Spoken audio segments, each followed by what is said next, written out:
Hey, what's up, Skyball? Come here with Imagination Creation Films, and well, today it's Friday, and it's like what, the 27th of May? It's Memorial Day. It's 3:30 in the afternoon, which means it's time for your live stream with me, little old me. How is everyone doing today? I hope it is working. I'd be really sad if it was like cutting out. Looks to be okay. Everything seems to be streaming there. And yeah, okay, got it. Thank you. How's everyone doing? Hopefully the audio sounds good. The audio sound good? Is it, we got good audio, we got good sound. I hadn't fixed the shadow. Still dealing with a few things for sure, but you know, we're just enjoying life. We're just, why is that? Let's see. We are, what do we got here? We got, can we do this? No, we can't do that. Let's try this. Oh, well, there we go. How about that? We got three of me. Try me. Get it? Try me. So how is everyone? Feel free to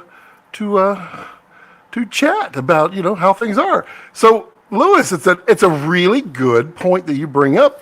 You're indifferent about the R7 and cropped RF glass.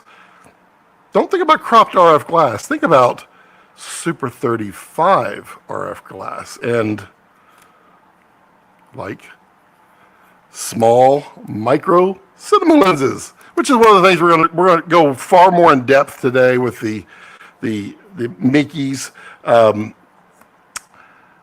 But I mean, that should be covered just fine in the R7. So the world of R7 is picking up. There should be more stuff coming, I would imagine.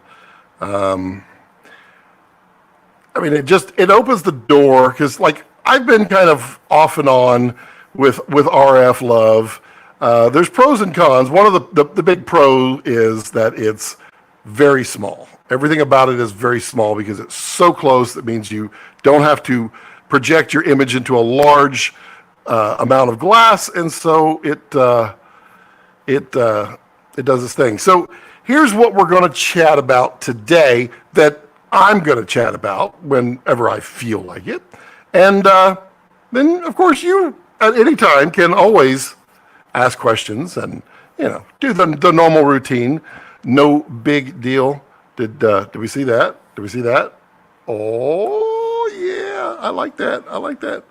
Well, that fan noise is just so bad on the thing.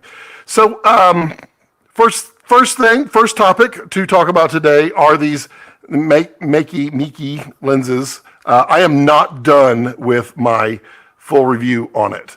And on, I believe, Tuesday, the special discount that they're offering on these will expire.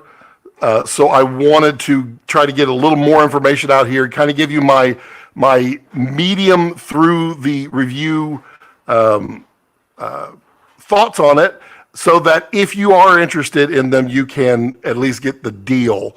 But if you want to wait, I completely understand.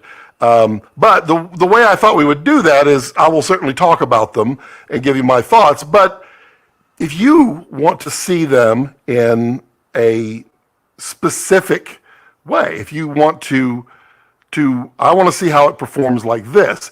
If I can reproduce it here, I will do it live and demonstrate one of these four lenses. It's on Komodo right now, tracking back right now on the wonderful Kessler Cine Shooter on the Cine Slider with the focus, all controlled by the DCC. It's really cool. I think it's awesome stuff. Also, did you know that the Kessler Cine Shooter has a macro now? They have one. I got mine converted, and it's great because like little miniatures, like this, like little Lego Rolf. And working with the probe lens, it's fantastic with the macro because you can get so fine detail moves with the Cine Shooter macro version. So yeah, if you're looking for that, there's my link down below, and use that coupon code for 5% off. I think it's still working. But we're going to do a live stream with Christopher Fields. Field. He's one of himself. But he is a huge macro shooter on motion control. He does a lot of work on like National Geographic, BBC, that kind of stuff, doing like the tiny little mushroom growth time lapses and such over time. His shop is kind of amazing, just all the stuff that he has in there. But we're going to do a live stream with him, myself, and I believe Eric Kessler, to talk about the Cine Shooter macro and answer questions, talk about what it can do and all of the things that you can do with it. So I guess there's three things we're going to talk about today, because I wasn't initially thinking about talking about that, but that's a great conversation there. And then the third thing is this little ditty. So this is V-Raptor XL, which V-Raptor XL is, we've been waiting on it for quite a while from Red. He just announced, if you see it there's now an 8K Super 35 Raptor sensor. I'm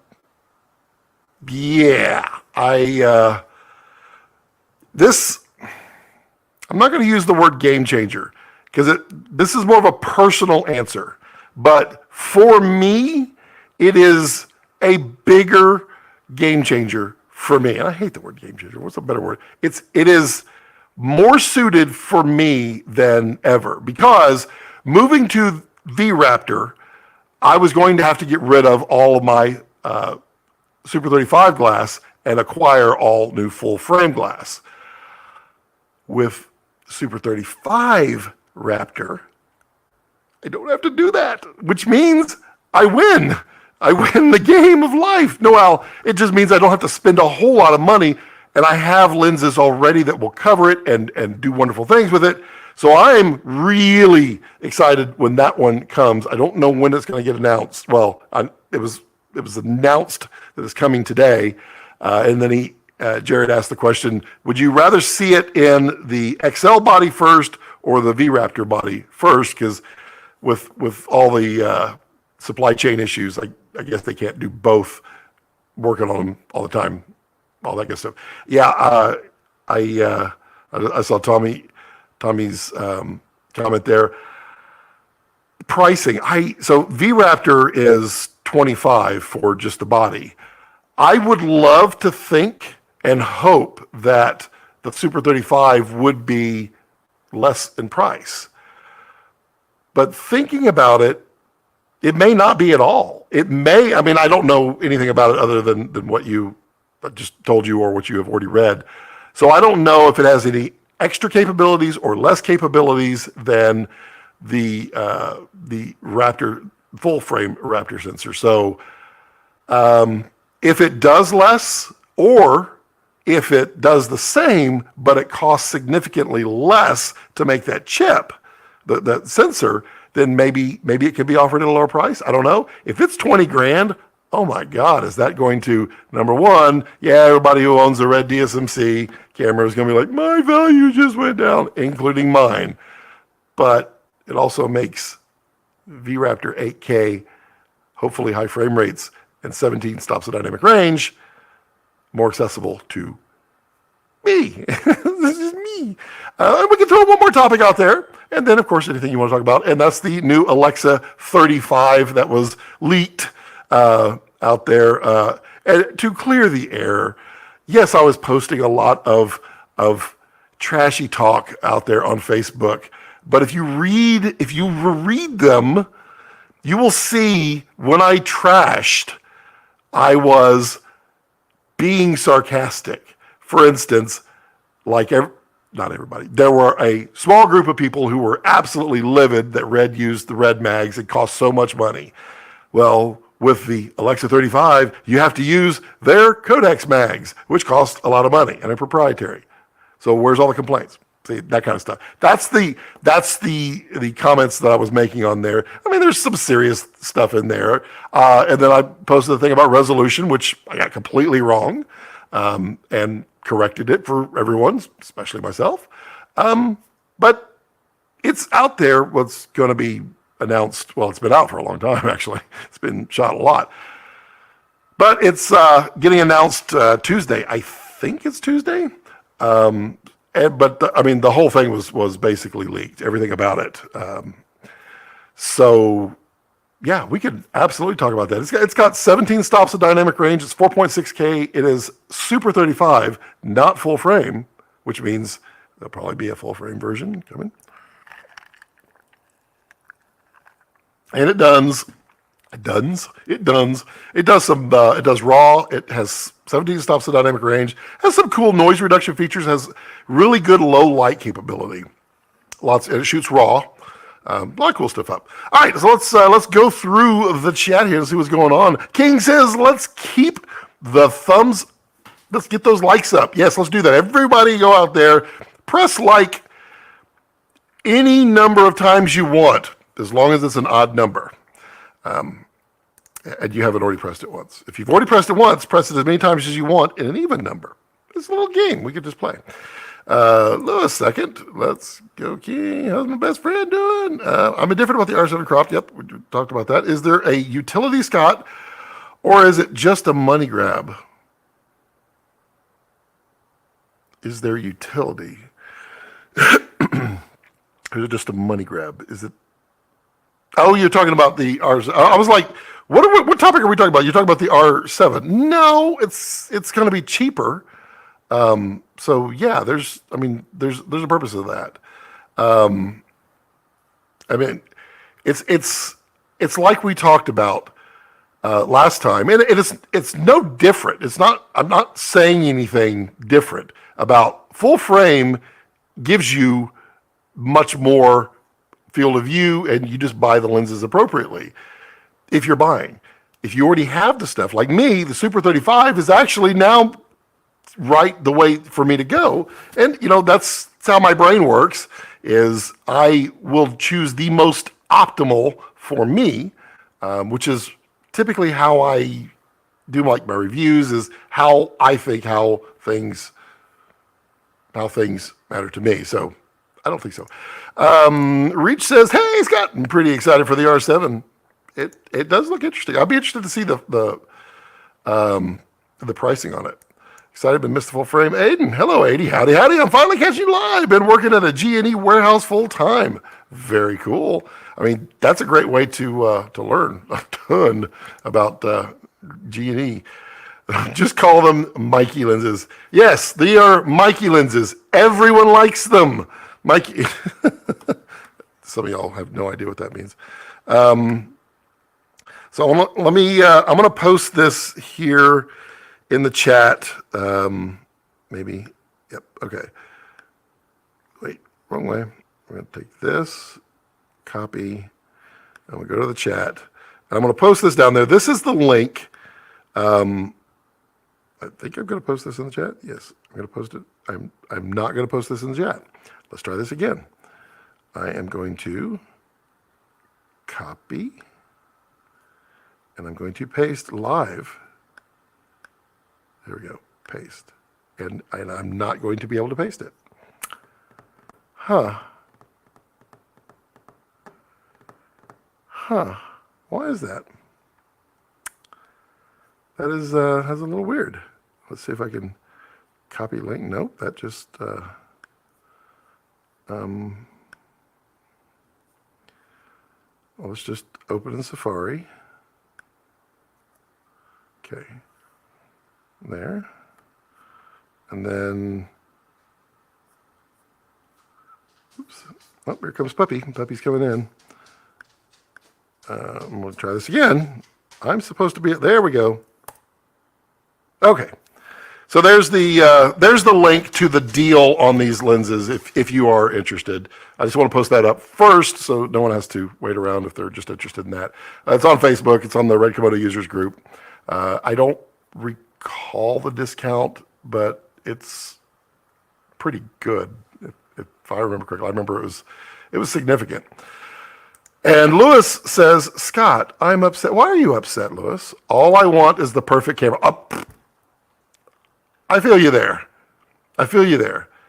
When V-Raptor came out and it did all of the high frame rates, that I was like, there's a reason for me to do it.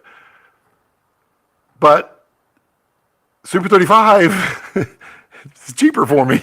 I like that. Reach says, I get it. Yeah. Wow, we've got a whole bunch going on here. Oh, we got to talk about one more thing. And this will bring bitterness for some and be fine for others. But Nikon is being sued by Red for the case is infringement of their intellectual property patent for the compressed RAW, because in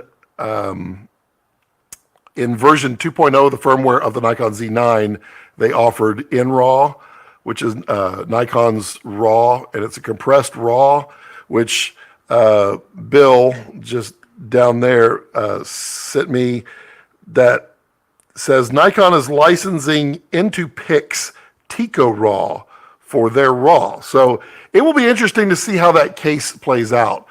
I mean, if it is compressed RAW and it's true RAW, then Red is very likely to win because they've won every time.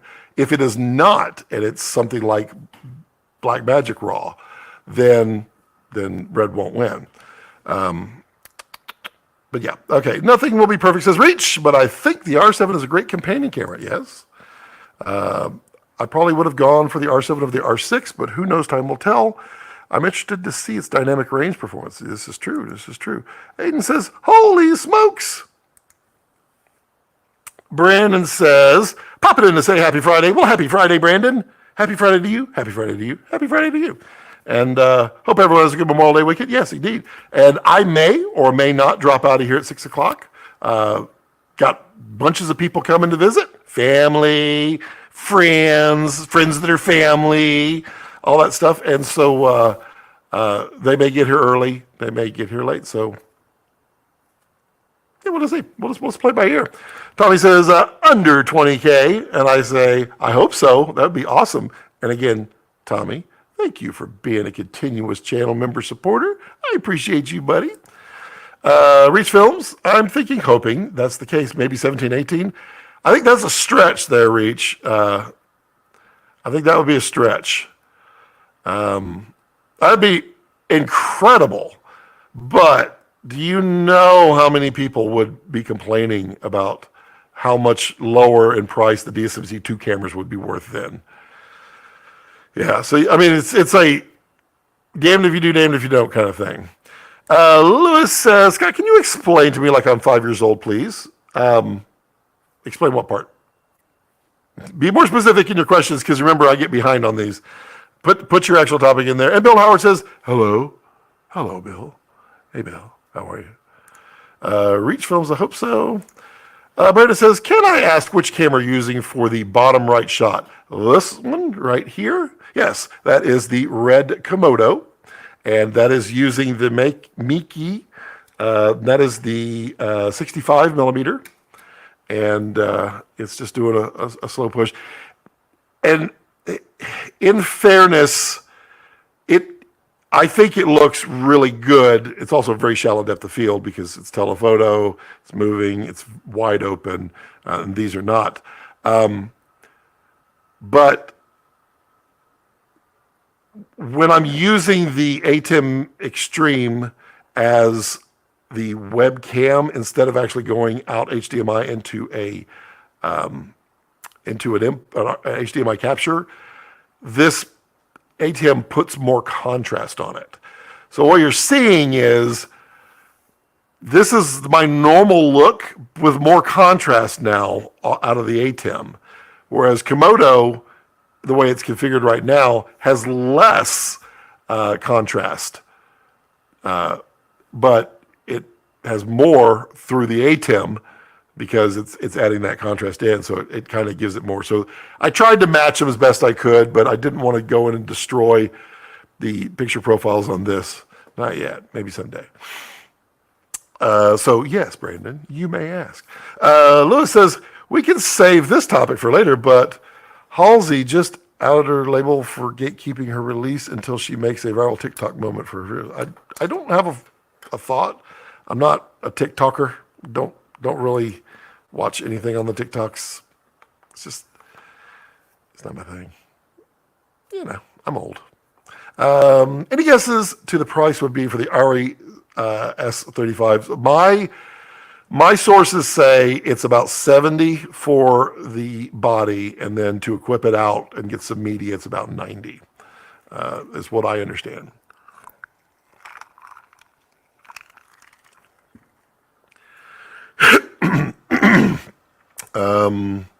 My question is, how much longer are actors or films going to be gatekept? You two, they follow. I don't know what that means.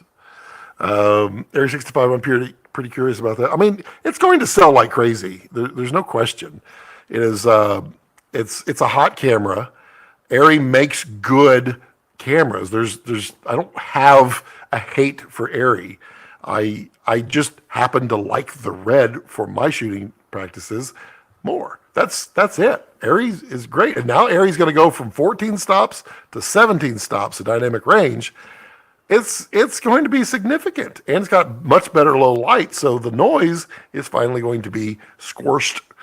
So this is not technically, I'm moving in and out. This is so razor sharp right here. So, yeah, so be interesting. So if you have all the stuff already, then it's not for you. It's basically a gateway. Yeah. R7 is 1500. If it is, it's an entry point, is what it is. Ooh, so you're saying the full frame isn't all the hype. Okay, well, yeah. I mean, your last part is number one, and I put out a video, the 10 things you think about before you think about a camera. Full frame is great for so many things. Number one, you get a wider field of view. You get more shallow depth of field. You get a larger sensor, which typically, if you're comparing resolution to resolution, it should be able to gather more light because the photo sites will be a little bit bigger than a photo site in a smaller form factor. So technically, the full frame should perform better in low light over, say, the same technology, but with a smaller photo site. I mean, there are definitely reasons for each. I always liked full frame, but it like with V-Raptor, I mean, I would have gone in full bore with full frame, and I would have been perfectly happy with it. I would have just bought the lenses to do it, and it would have taken me a lot longer. Now, because of it being Super 35, now I don't have to buy all the lenses, which means I can get well, I guess I technically can't get it sooner. I guess it's not even out yet. But yeah, so there are pros and cons to each. Full frame is great. Super 35 is great. Micro Four Thirds is great. It just depends on your purpose or porpoise, as the seafood says. But story is number one for sure. If you don't got a story, it don't matter what it looks like. It looks small and it's 4K, so I'm curious if ARRI is trying to make a budgetish camera. It is not small. It's not small at all. It's bigger than the Mini. It's not. I think it's about the size of the Mini LF. I mean, I have all the details, but I mean, I'm going to conform to the friend DA, and I'm not posting anything that hasn't already been posted.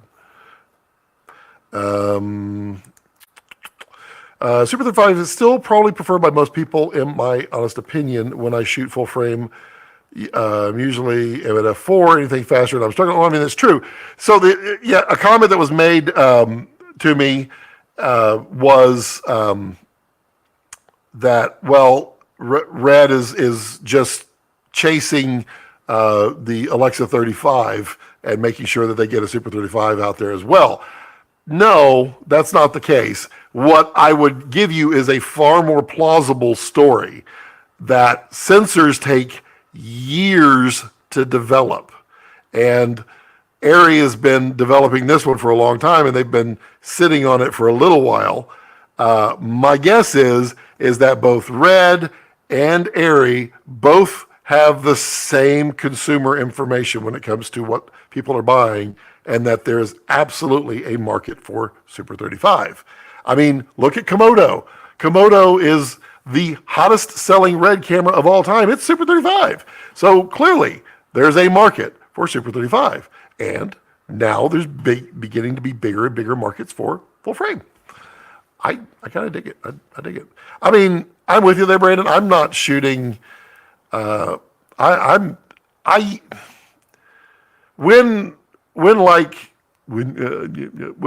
full frame first came out and I was getting to play with full frame stuff, I was like, yeah, well, let's do that shallow depth of field. And I'm like, there's no benefit to that. You lose everything in the background. The story you don't get to use your background in your story with an f4. So like this is f4, but at telephoto. This is at 2.9, I believe, is where that's at. This is at 5. And that's so you can see a little more of the background, just for story. And I'm usually shooting probably 4.5 to 5.6 is probably where I usually land. Even in Super 35, I like that too. There's the link. Ooh, we got lots of comments. I'm sorry, I'm getting through them as fast as I can here. It's $24.99 in Canada or $19.99 body only. I don't know why you wouldn't just go with an R6, because it's cheaper. Sometimes $500 would be the difference between you being able to afford a lens or not. And then the lenses are going to be cheaper if you only have to cover Super 35. So it's a better entry point. Reach Your Eye is a good companion camera. Good point. Yes, a B cam. It's a good, just like these two right here. Good cams. My Komodo is a great B cam to my my Dragon, which probably after the Super 35 announcement from Red is probably worth even less, which means I'll probably just keep my Dragon and just get the V-Raptor Super 35 whenever it happens.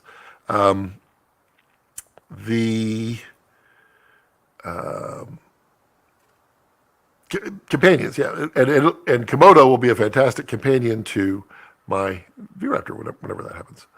I'm actually, honestly, at this point, just based upon the year, I'm kind of hoping that they actually do the XL version of the Super 35 first, so that I won't feel bad about not being able to get it yet, so that I'll have more time to save up some cash, since I won't be selling the Dragon.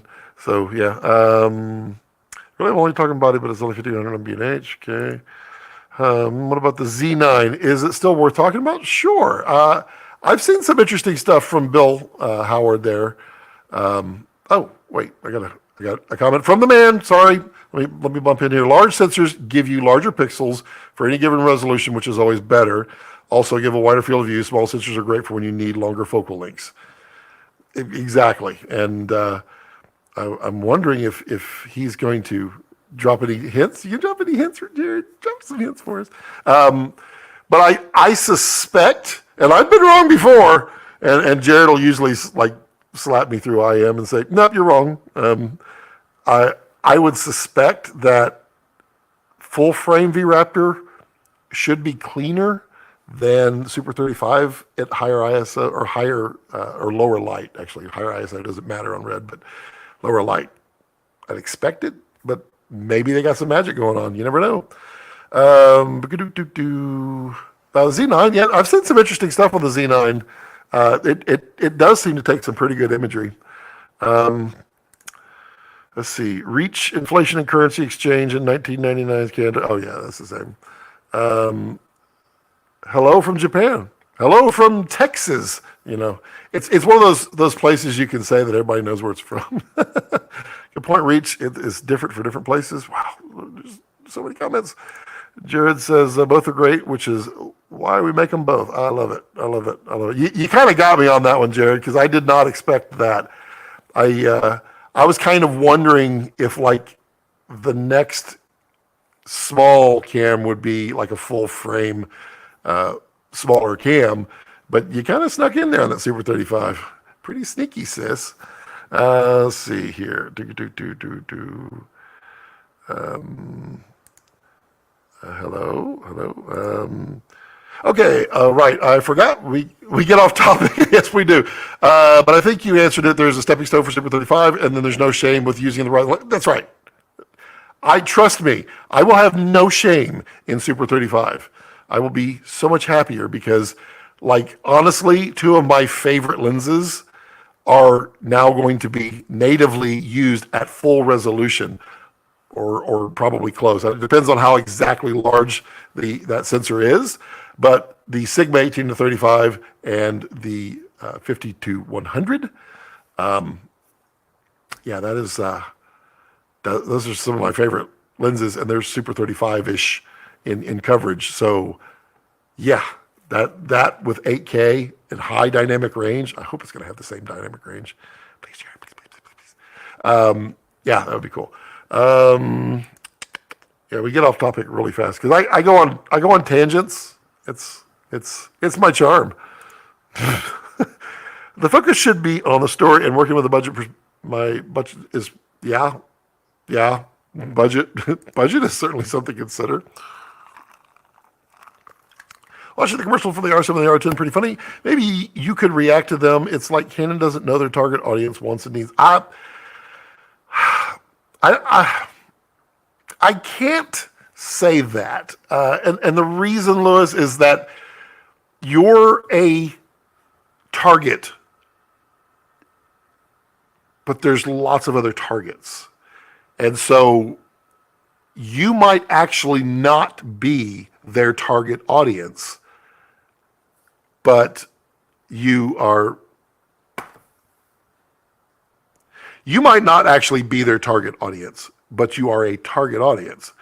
So they might be absolutely hitting their target audience. Maybe this is exactly what most of their target wants. So I don't know that they're missing it. I just felt like that needed that. I need to go watch that video. Hello, Luca. How are you? I want to go back to that. I like that. Scott looking cinematic. Thanks, King. Oh, Jared says bingo. He's saying bingo to either something I said or somebody else said probably 20 minutes ago. I'm so slow here. I apologize. Love the top right frame, Scott. So much more 3D fill side. Oh, this one? Top right. Yeah. So much more 3D. Yeah. It's. I like doing this, but not.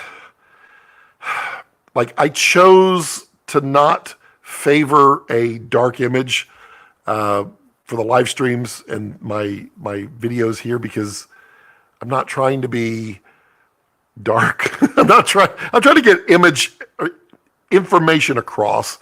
And so for me, it felt like doing a light side focus was better for this kind of stuff. But this is in a world where everything is slow and deep, that's where that camera comes in. Boop, boop, super source. I'm learning my black magic. Okay, let's see here. Basically, the music industry is forcing their artists to post 2 TikToks. I mean, if it's in their contract, it's in their contract. You don't have to sign a contract. I have a hard time with so many people not having contracts and able to get their stuff out. It's hard when people do sign contracts and then don't like them.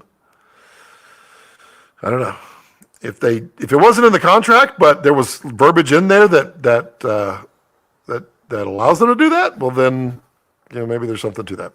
You're right, Scott. I love hearing your perspective because you always have a wonderful POV. Well, you are welcome, Lewis. It is only my point of view. Take it with yours and everybody else that gives you information and learn. I mean, that's what we do. We're all learning. Believe me, Every day I'm learning something new, sometimes bluntly. Yes, when it comes to red, just keep them, Scott. I mean, right now, with the pricing the way it is, which is crazy out there for a DSMC2. So if you can't afford a new red camera and you don't want a Komodo, then man, there's a bunch of DSMC2s out there you can have. Monstro is, man, the prices were incredible. But my Dragon, even if I keep it for one feature, which, I mean, it's still fantastic for skin, but the time lapse and the way Dragon sensor works on landscapes and nature, it's going to be wonderful for me. I'll just keep it. It's no big deal. And I mean, then I end up with a fantastic high dynamic range landscape time lapse machine that I can also use anytime. Because I mean, when am I not going to be able to interchange that footage in with any other red footage? Because it all matches. Well, it gets really close, but it's very easy to match. I smiled because the Three Scots is very nice. What would be funny is if I could figure out how to add in some real-time VFX where we get like creepy Scott in one and we get proper Scott in the other, and we get yeah, that'd be kind of fun. Jared says, just like helium and Monstro. That is two different sizes in the same package. So there was lots of questions about stuff, Jared, and you don't seem to be wanting to drop any hints, so that's cool if you don't. But my thoughts are that it'll probably have the same like frame rates and performance, I guess. Is that about right? Or maybe? Don't know. You don't have to say. I know you're going to be enjoying shooting this weekend with your favorite foxes, which I cannot wait to do that. I'm going to go up to as soon as gas comes down. It's killing me right now. I'm going to go up to Glacier, and I'm going to use the Cine Shooter with either wireless control or the DCC with the long cable. And I'm going to sit in my van, and I'm going to have it sitting out in the field so I can remotely telephoto, remotely focus, remote iris. Well, I don't need to remote iris because it'll be red. And be able to then capture the things that I'm not legally allowed to capture if they get within 100 yards of me, because you're not allowed in a national park to get within 100 yards of an animal. So I can sit in my van and get the shot that no one else can get. Yeah, I'm really excited about that. Reach says you're almost caught up, and then I start talking, Reach, and then it's all over. Scott, so you're saying the world doesn't revolve around me? I'm saying that it's entirely possible that you revolve around the world like everyone else, unless you're a flat earther, and then I'm not really sure what happens unless it's like a spinning pizza box and you just spin. I don't know. I can't process the flat earth thing. I mean, I can imagine at some point years and years and years and years, zillion years ago, when you couldn't really know anything over the horizon, maybe you thought it was, it's a small world after all, and it was flat. But, I mean, really? Wouldn't all the water just fall off? Three Angles is proof that Scott does these lives. Well, live. They're not pre-recorded, folks. I mean, if I had the technology to pre-record this, including all of your comments that come in live, that would mean only one thing, and that is I have a time machine. And I have horrible focus. Yeah, time machine. It'd be a time machine. It has to be a time machine. How else would I have your comments? And why is that leaning? I got that leaning. That's funny. You can't tell those. So anything on the Meike, these lenses, anything you want to know, ask questions about, I will give those. Let me catch up with everything here, and then I'll give my opinions on them. Brandon says, Jared Land, hey. Every time someone writes the why, all I can think of is Friday when they're like, hey. Lewis, question, Scott, struggling with picky clients with lower budgets. Well, aren't we all? How can I find higher clients because they are less exhausting, demanding, asking for a friend? I mean, you gotta go to them, or keep doing such a great job with the little clients that your work gets so good that others notice you and pull you out from that. I mean, I'm there. I'm in the same boat.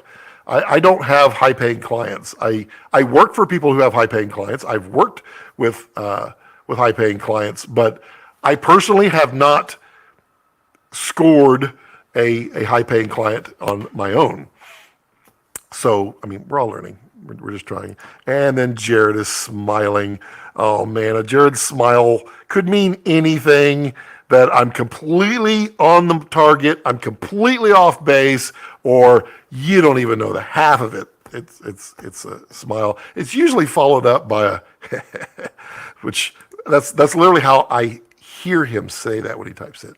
It's got to be slightly evil with a smile and a Lewis is the power of saying no. I mean, you're not wrong there.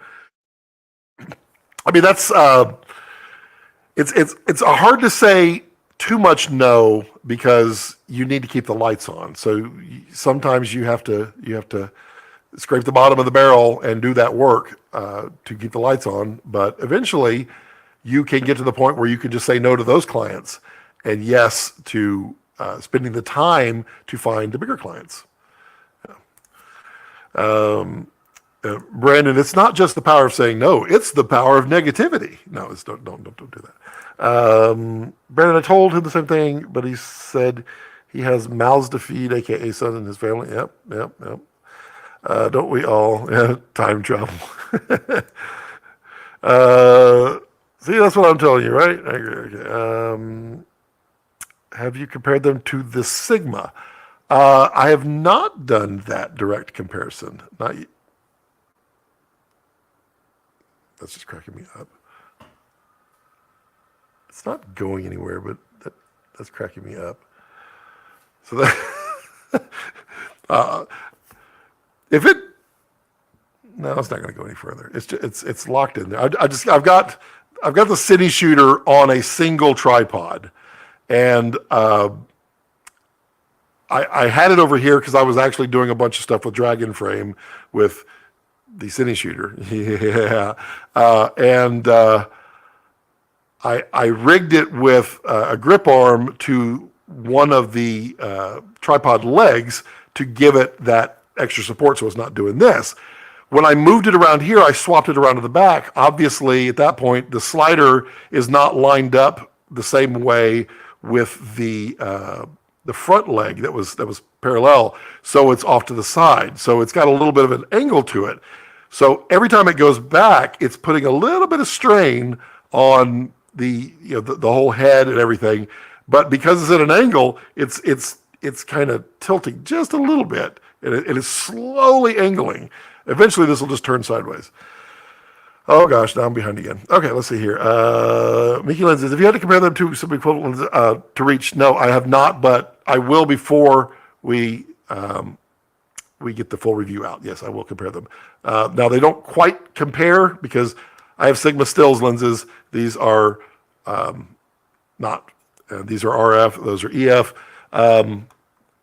And everything else they should compare. They should compare fine. They should cover right about the same. Meike Lenses, if you had to compare them to some equivalent lenses, what would you say they shoot like?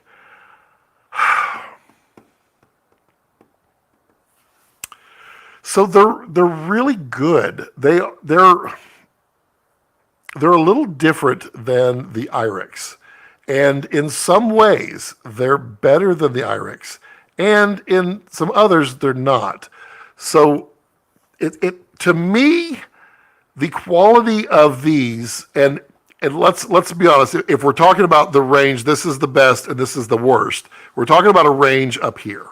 So it's, well, Okay, so it's not the very best. Well, for range from up here, we're talking about a range right in this area, for fairness, because they're not a 10.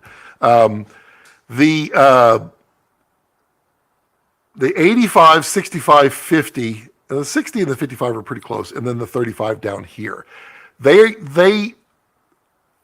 are less pretty at the 35, but it's not that they're not pretty. They're quite pretty. We had them on last week.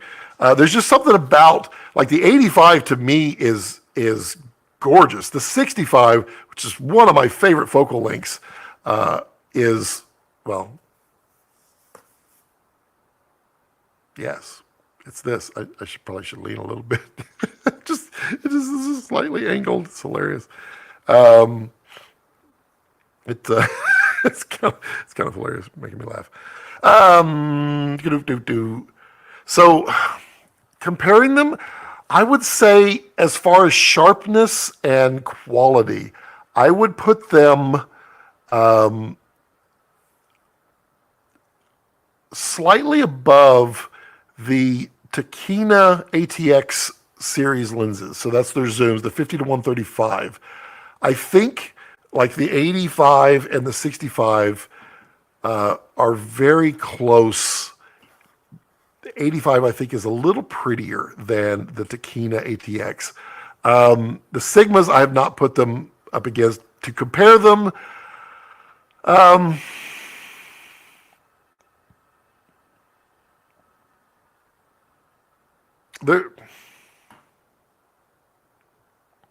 would only be able to compare them to the Sigma zooms, because I no longer have the prime, so it's been a while since I've played with those in my brain. The Sigmas are sharper. The 85 and the 65 to me are really sharp. They are almost. Let's just say, if a Sigma is a 9 at sharpness, a Tokina Vista Prime to me is like an 8. It's like right there. Then the ATX, I would probably call like a 6.5. And then the 85 and the 65, maybe a 7, maybe. And then the 50, a little less than 7, and the 35, I could probably go 6.5. I know that doesn't answer that. I'm just trying to rank. So if you've heard my opinions on other stuff, what would they compare to? I mean, this is bothering me like you wouldn't believe.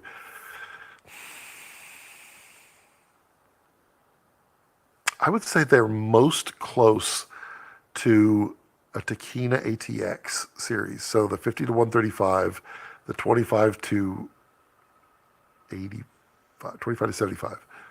Can't remember that number.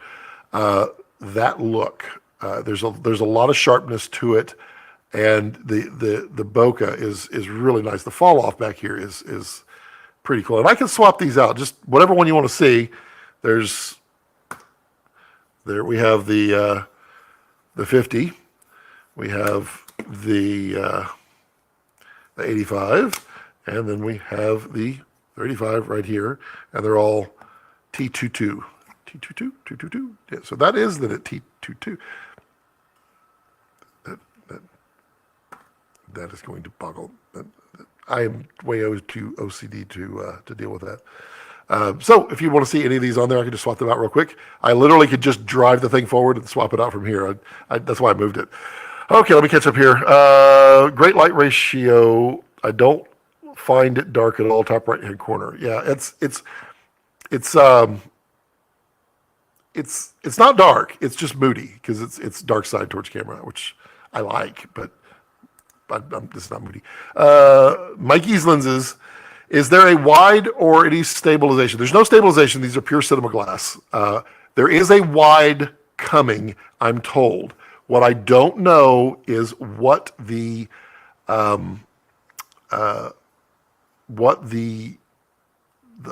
focal ratio is. The focal length. I have heard that it is possibly a 24-25. So that's to know. Dylan, hey, yes, Scott, I'm glad you clarified that. I was beginning to think you're psychic. I told him to charge more because he usually says that the lower budget attracted bums. Well, there's truth to that. Lewis, when you said asking for a friend, were you literally asking for a friend? That's got to be the first time I've heard that actually used correctly. That cracks me up.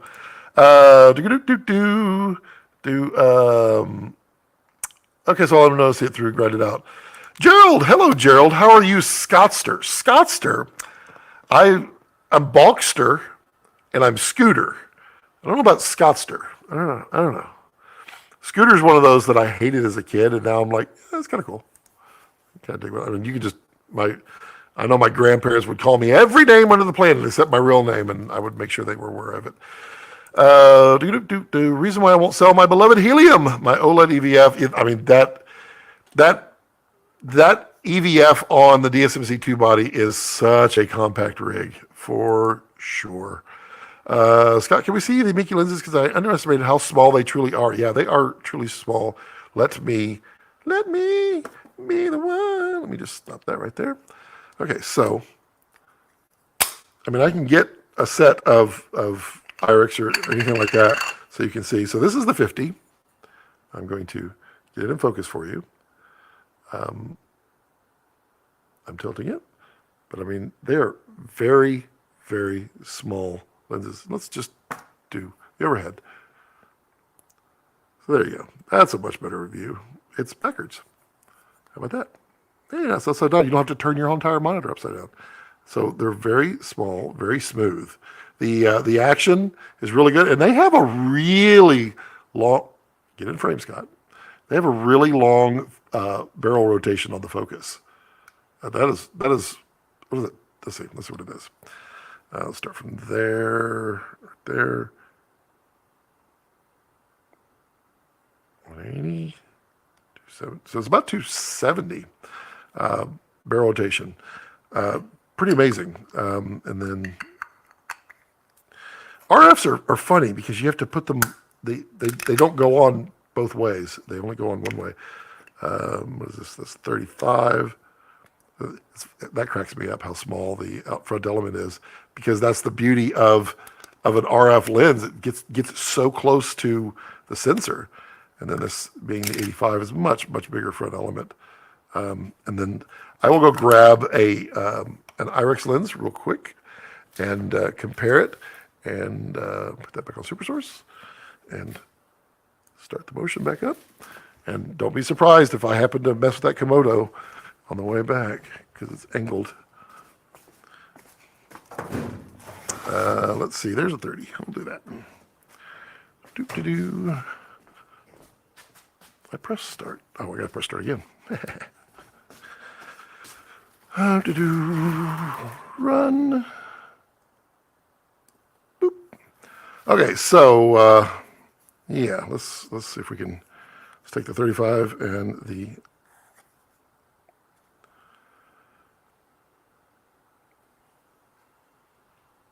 So you can kind of see how much smaller these are if you turn them the same way. They're really small. Let's see.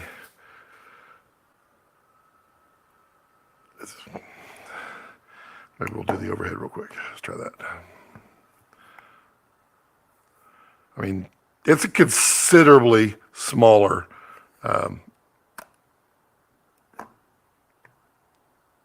Focus. It's not going to focus. That's a horrible angle. That's not going to show you.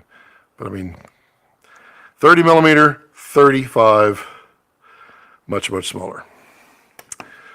Okie dokie. I'm back to there. And let me get down here because Brandon, I saw that you joined as a channel member. Thank you, Brandon. Thank you for being a channel member. Scott, welcome. Based on the question I had last time, I found a set of lenses that have lost value for some reason, and I don't know why. Oh, I know why. So Schneider Xenons they were my first cinema lenses that I ever purchased. And I was really impressed with them. They were very, very sharp. They looked great. They had great bokeh. I loved them, and I had I had 4 of them, and I was slowly building out the rest until someone pointed out to me, hey, does your copy of the lens have really bad CA, chromatic aberration? And I was like, well, I hadn't noticed it yet. I hadn't been in a situation, so I put it in a situation with a window, the sun blasting through it, and it was god-awful CA. I mean, it's not as bad as like a Rokinon or anything like that, but it has a lot of CA. So you get a white pinpoint with some blue, and it's a lot. And that's what happened. They immediately, when the CA conversation came out, it destroyed the market for those lenses, which is kind of sad because it's funny. Me, like a lot of people, never noticed that because we'd not used them in a situation that we would. It's God, that's annoying me. I am not going to put up with this much longer. I'm going to move that. We're going to do it live too. Yeah, we're doing it right now. I'll keep talking. So yeah, the Xenon. If you do not, wow, that's dumb. That is really dumb. Why in the world? Yeah, okay, I know why. It's not dumb, Scott. You are. I mean, it wasn't exactly going to be a successful. Yeah. Calm down. Right there. It wasn't going to be a successful stabilization here because of the off to the angle. That was never going to. I wish there was a better way. Well, there is. It's called use the right stand, Scott, but, well, we're not doing that today. Clearly. Okay, so I can just run this in manual mode, and I can just have my own fun.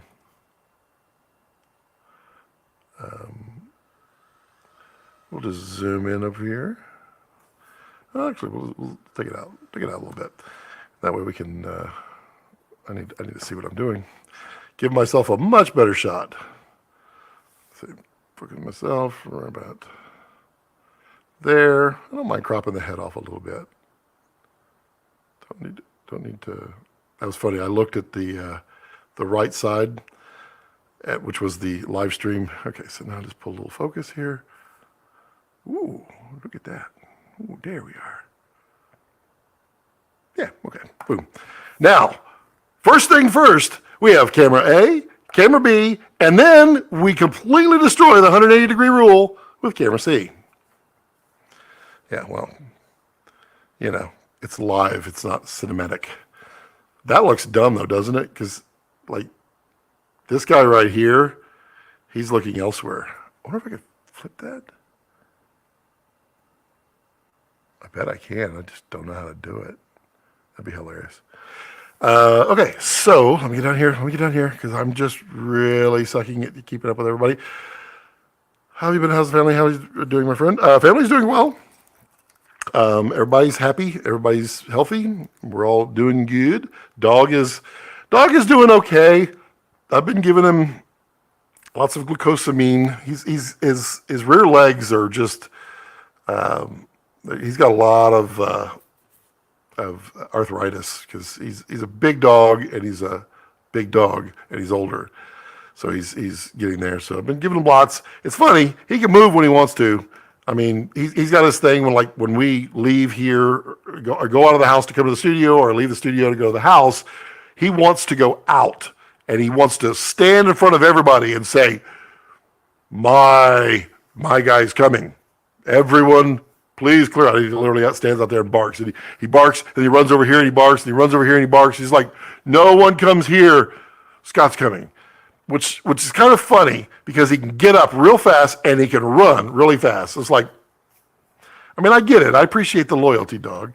But, I mean, otherwise you're hurting yourself because now he can't get up. Yeah, okay. Sounds like a dream. Let's see here. I managed to make my Komodo work with Tokina VistaVision and an Arri matte box and a Movi M15. No extra. Wow. What did you do? Did you power it through the? No, you can't power it through the Movi M15. How did you do that? Was it all about battery and then pulling it back? Because I know we talked about that. I was not sure that was going to be easy, and you succeeded. Very cool, Scott. I also want to review the Meike. They said that Meike at different focal length shift in color. Has this been experienced? So there are 3 different sets of Meike lenses. There is the Meike Super 35s, the Meike full frames, and the right here. These are the Vedra lenses. The Vedra lenses were originally created for Micro Four Thirds. So these lenses were designed by Ryan Avery and someone else to be like the ultimate Micro Four Thirds cinema lenses. They are all matched. I have not seen that on these. I've heard that on the Super 35s. I have not heard it on the full frames.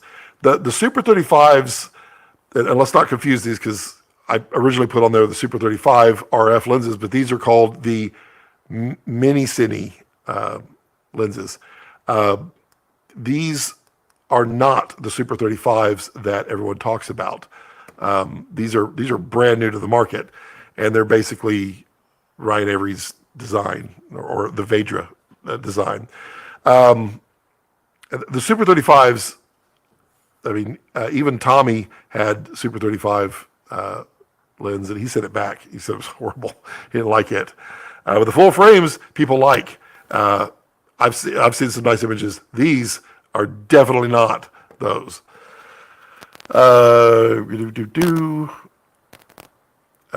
Everything is swell, Rudy. I'm just working hard there. Okay. And yes, Brandon, thank you for becoming a channel member. I appreciate it. And you get a sticker, sir, or you get to use the sticker thing. Thanks. Well, you're welcome. Well, Brandon Marsh with the upgrade. Wow, there's so many comments. Let me blow through these here. Glad to hear that, man. Mom's in the hospital for checkup right now. We're doing better each day. Well, yep. I gotta say, these streams are a breath of fresh air. Thank you. Well, I'm happy. I mean, they're for me too. You guys help me up. You lift me up every day. Well, every Friday. I mean, it's there's a bit of therapy that goes on here. Tornado sounds scary. Hope you're safe. Yeah. Who are King back and forth? Okay, man. There we go. Thanks for likes, everyone. It really helps the channel. Thanks. Okay. I was literally asking for my friend. Yeah, that's funny. That was good. Okay, sir. Are these Meike glass the same as the Vedra? Yes, I just answered that. These are literally those. Ryan basically told them they could make them. I guess if he's a distributor, I don't know the inner workings of it, but these are definitely the Vedras. Now so they made Vedras down to a 25. But the 25 does not cover right now the Super 35. So they are either going to have to modify it a little bit to make it work, or they've got a new lens based on these. I don't know which it is. It could be any, but I hear there's going to be a wide lens there. Are these basically the same mini prime that they had before, but in RF? No, they are not the same. They're definitely not. These are Vedras. And how is the focusing feel on the Meikes? Because they're really smooth. I don't know how to demonstrate this. I don't know how to demonstrate this. How do you demonstrate a smooth focus turn on? They're very nice, and even the iris it's very nice. I wish it had a telephoto. That'd be cool, or zoom. I keep going the wrong way. The camera's upside down for me. They're very smooth, and they work really well with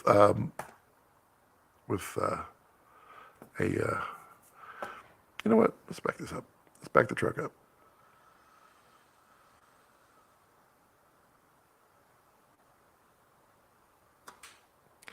That looks horrible. Ooh, I like the light though. That gives a little bit of bokeh. No, we're going to ruin that bokeh though, right as soon as we focus. Oh, actually, it's still not bad. Let's get actually in focus though. How's that? You like that? Is that good? Good for you? Let's swap that way. There we go. So yeah, it's what are you doing, Rex? You've been chewing, buddy, haven't you? Yeah, he's got a hot spot on his back. I think the fleas are back in season. We just put a bunch of flea stuffs on him. Oh, good boy. I wish I might be able to do that. Let me see if I can. Let me see if I can get this over. I don't think I can get all the way down. Oh. No, I won't be able to. No, he's going to have to move if he wants to be in the shot.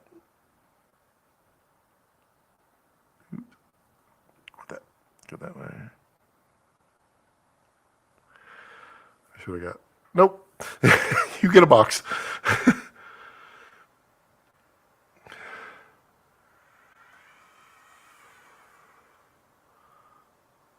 Let's go back to B.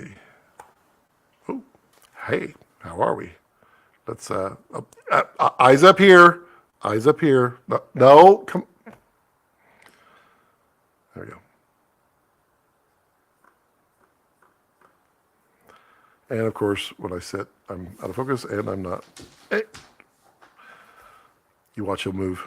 Okay, multi-source, there we go. Okay, so I used to own some of those Sony E Super 35 nice. Oh, those. Are you talking about the cine lenses, the Sony cine lenses? Those were such interesting. If those are the ones you're talking about, because that was you get a complete set for 20 grand. I thought that was interesting. I wish we could have an electronic level on Komodo.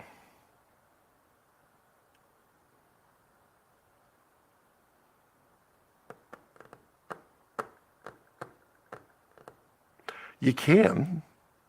I don't think it's in there, but there's no reason it can't have one because it does have the. I'm not in focus. That irritates me. And now I'm really not in focus. There we go. It's you know what? Let's just do this. Wrong way. Come on back. Come on back. Oh, really?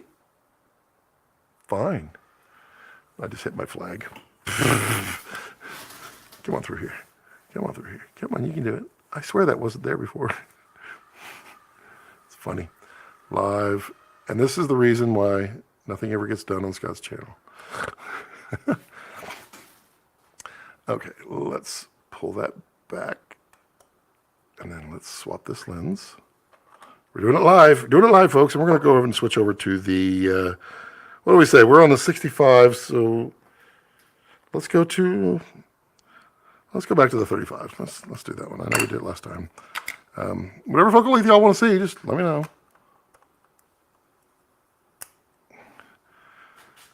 And then we are going to, we're definitely got that iris down, don't we? Let's get the focus about right. There we go. And then push the focus wheel right there. All right, now I gotta move that. That is. There we go. Now we'll hit it. All the little things that we do. Okay, so we can go. That was down. Let's go back. Is that an angle? I'm never going to be happy now. Oh boy, I'm just going to keep it in the middle. Okay, so we'll, yeah. So we'll just focus here.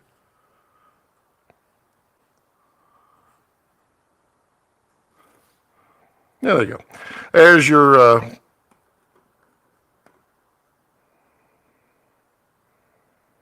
there's your shot. Yeah, okay. Blow through here. Let's see. Yona Cine Alta 35. Yeah, okay. Those are interesting. I heard they were like boring.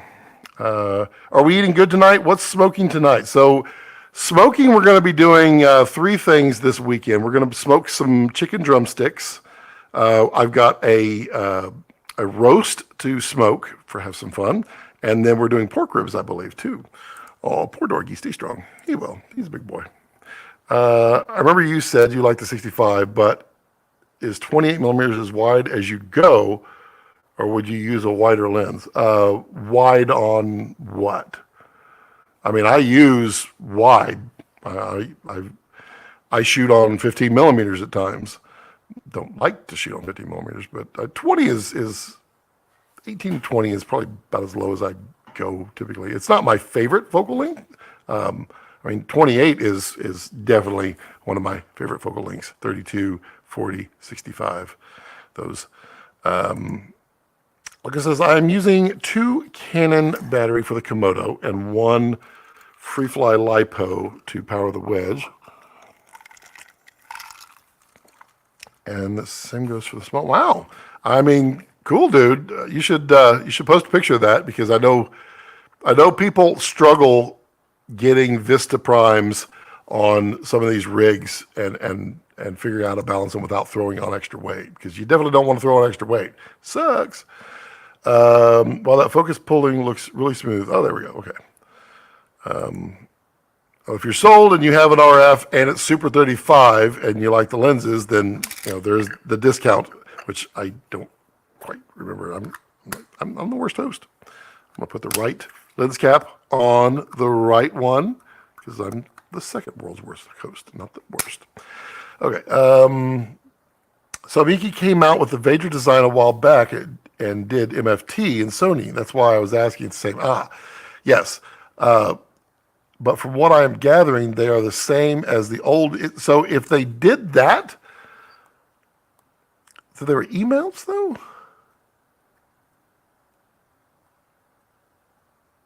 I don't know if that's true. I don't know if these are I mean, I can ask. Let me just ask.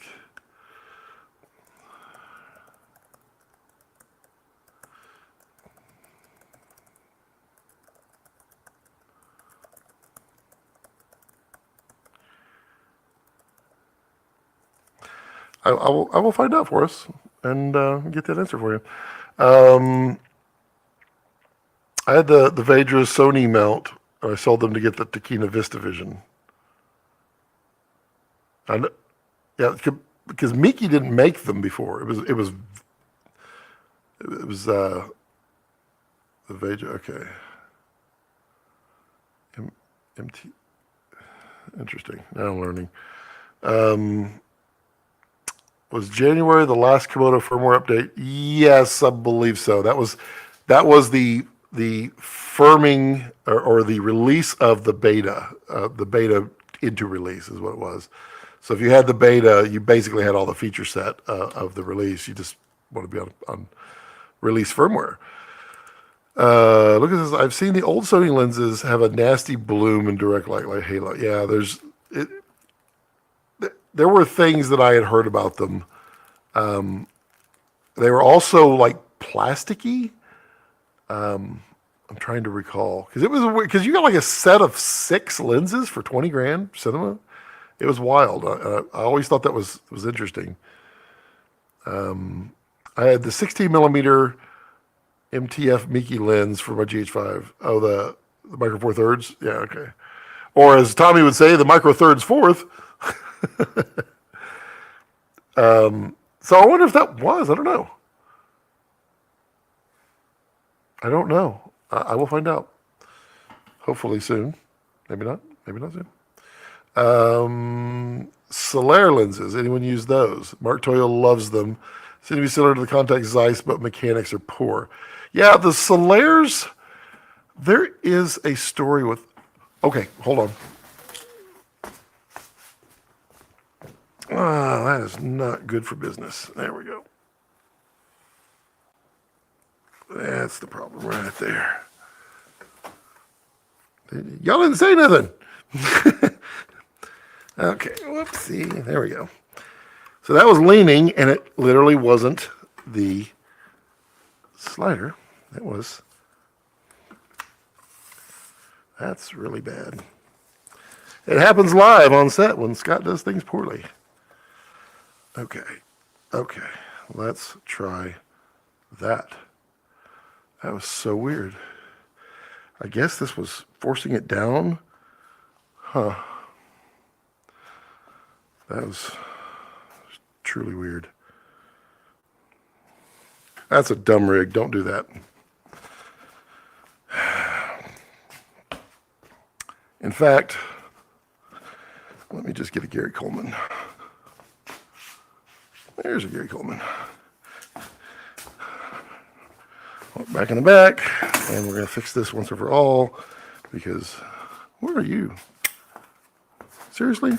No spiders. Oh, hi, buddy. What you doing? All right, so we're going to do, really? I'll just loop that. Okay. So all I'm doing here is I'm going to undo this horrible rig that I should never have done. I was just being lazy, and I thought it would work, and it didn't. And I'm going to properly secure it with a Gary Coleman.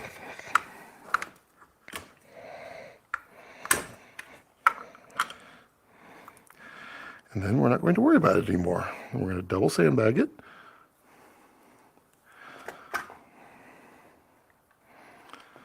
Okay. Now, we're going to need to, it's funny. This looks horrible. Is it? Oh, I see. All right, we're almost done, folks. I apologize. You know, we do things live here. Everything we do live. There we go. That's what I'm looking for right there. So that goes there. This will go right here. That's right. If you got time to do it wrong, you got time to do it right. That's what they say. I don't like that. That's so weird. Because the spread? Well,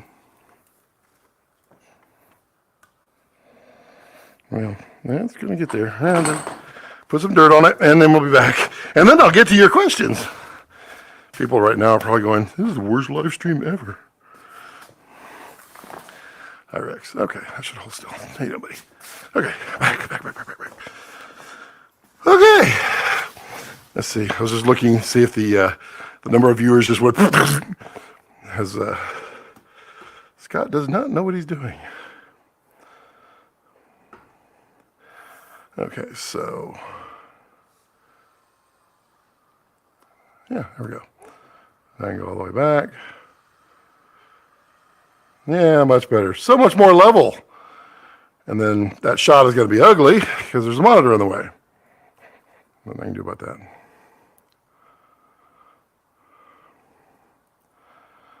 I can move it in.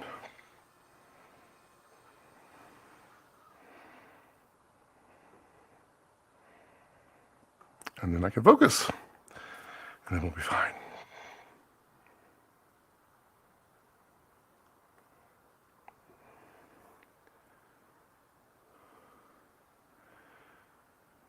Okay.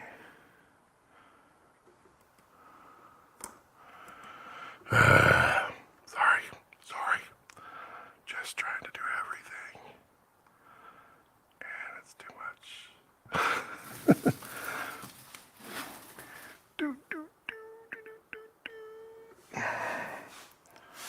We'll just do it this way. Bring it on into Lavalier. Yeah, that's why. We'll take this and like that. Show me some power. There we go. Okay, now we're back. All right, fine. So Solaire Lenses, yeah, there's some kind of story with them, and I can't remember what it was. I don't remember. Does anybody remember what the story that, I don't know. it's like they were rehoused something else. I don't remember what they are.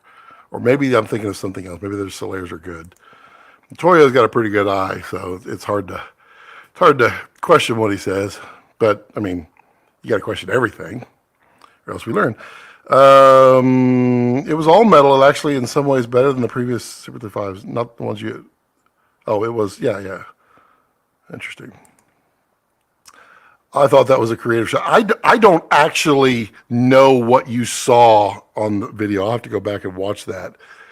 I just happened to see the entire thing was leaning over, which I didn't think was going to happen. I thought, it would just be the ball head that would just lean over, but it was actually pushing the tripod leg, which is hilarious.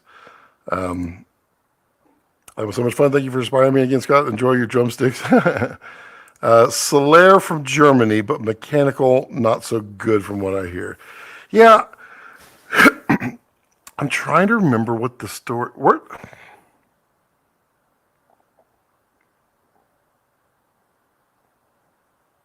I feel like those are the ones that showed up in like 2018. And like everybody had them, and then no one had them. I would really love to remember what that was, but sorry, I'm not getting the answer. Maybe someday I will get the answer. And when I do, I will post it. Hey, look, I got a bunch of Amazons. Yay, me. Okay, back to the show. All right. Wow, I caught up with all the... all of y'all are like stunned. Like, really, the entire thing just broke.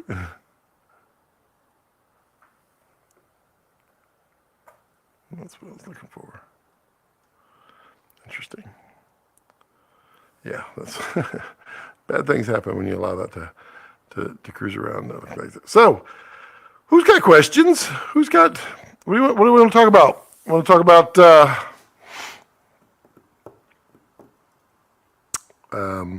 we can talk about area, we can talk about red, we can talk about the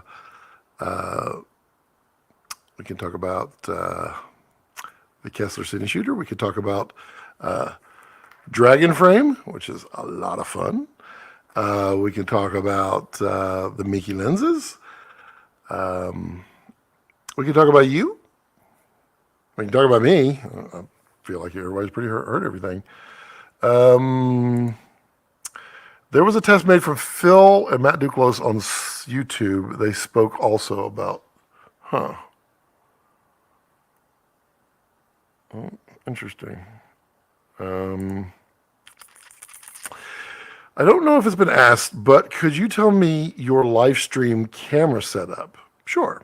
I mean, as it is today, it constantly changes, clearly, because I move things around based upon what I'm shooting in here, and it'd be nice if that was just a little more in focus, wouldn't it? So it shifts around, but that is a Sony a7 IV. This is a Sony a7 S3. That is a red Komodo. And this is this one right here. That is a Sony ZV-1, which is cute, but not very practical. It's just tiny is really what it is. And then all of that runs into an ATEM Mini Extreme, which is right here. You can if I don't push the button, you can kind of see it right here. And then that runs into a little tiny computer, very similar to this guy. These things are great. This is $250 on Amazon. It has 4-core Celeron processor. I've got 16 gig of RAM in it, 256 gig SSD. You can put a SATA SSD in it. It's $250. And basically, there's one right here. That one was like $400 because it has a much more powerful processor, and it has Thunderbolt in it. All that runs into there, and then I go out to the interwebs. Tommy, thank you, sir. Go see Top Gun Maverick. Here's part of your ticket. Yes, I will go see it. I'm going to see it this weekend, actually. I'm going to do my bestest to go see it. And thank you. Let's talk about the Canon R5C. All right, we can do that. Tommy, you're a gem. Thank you. There we go. Art says, hello, Art. Can you justify $5K for a Kessler Cine Shooter? I see the value, but having a tough time convincing my business manager. Thoughts? So you can and you can't. I mean, it completely depends on your use cases. And if you're a run and gun shooter and you're doing things really quickly, then you're probably not going to want to set up some type of motion control. If you are a one-man band or a very small crew and you don't want to hire a second camera op, then it starts to pay for itself pretty quickly because you can just set it up on the side doing a nice little pan back and forth. Where it comes into play is repeatability. If you do anything with products, then you open up a world of control to be able to hit things on marks. If you're creative with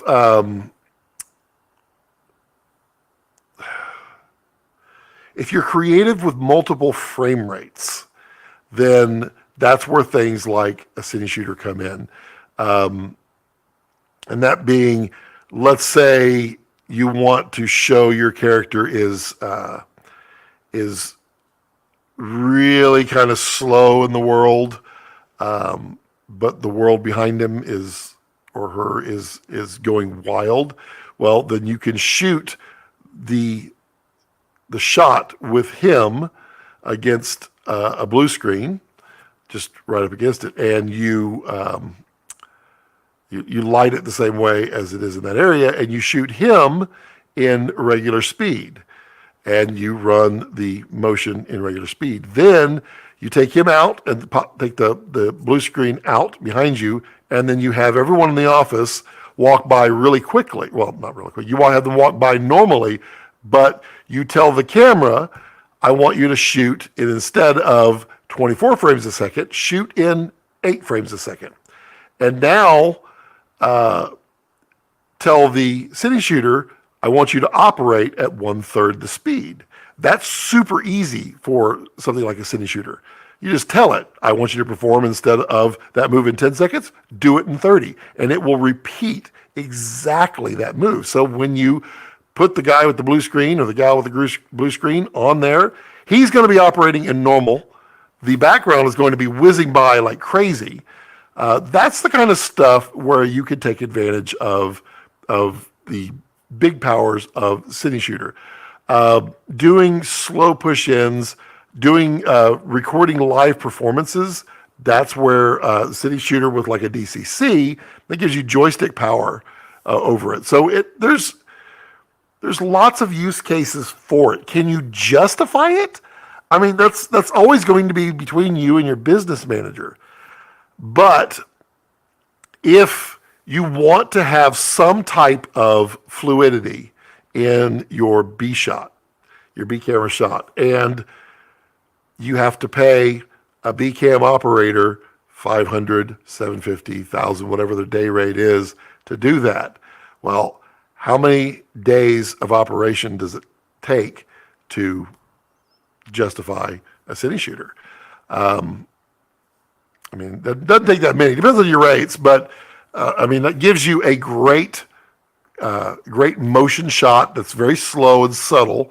Gives you that nice parallax effect, so you can always cut to that when you need to during interviews. I mean, there's a lot of use cases for a cine shooter.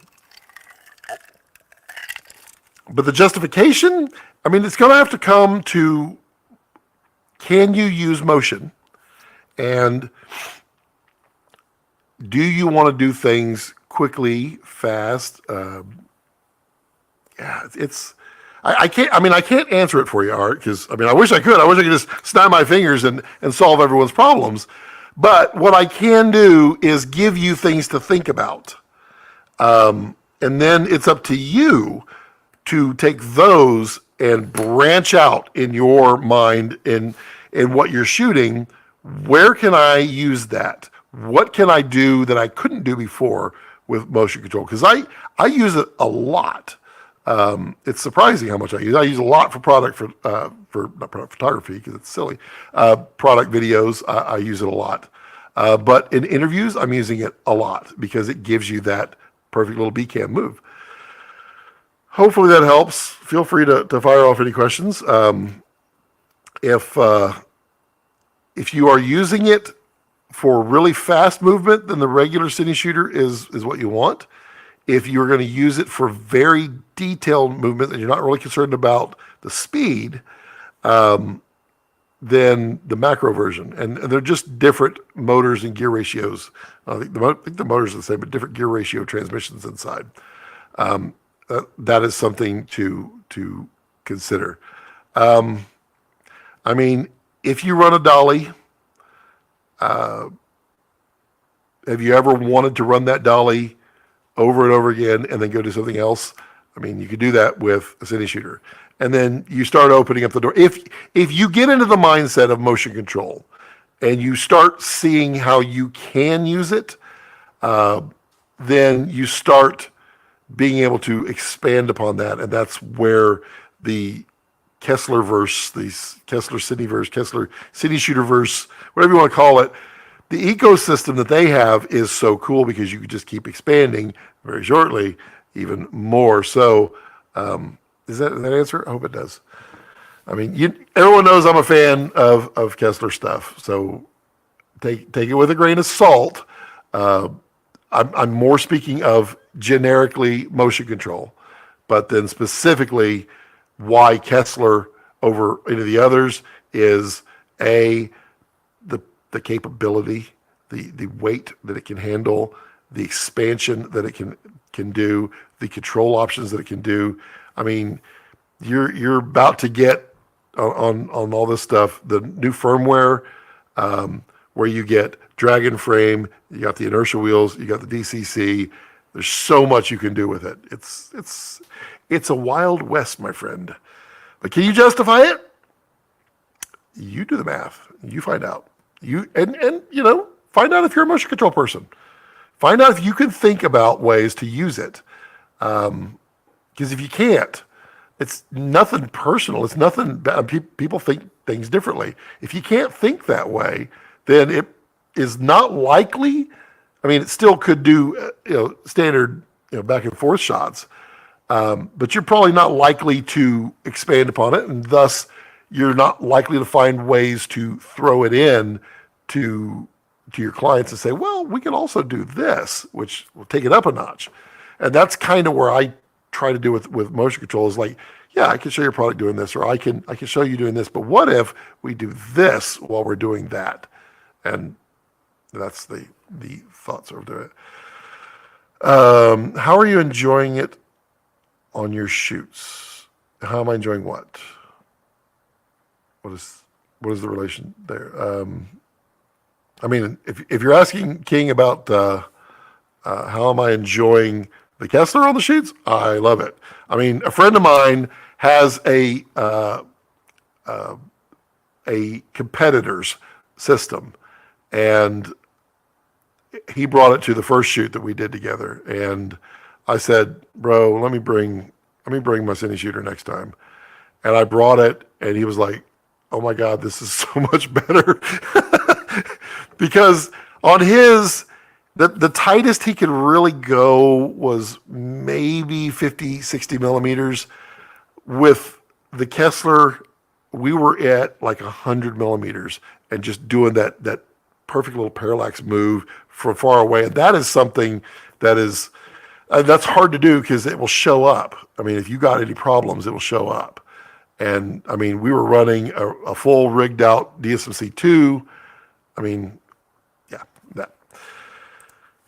Lewis says, if you had unlimited money, what would your catering and craft service look like on your set?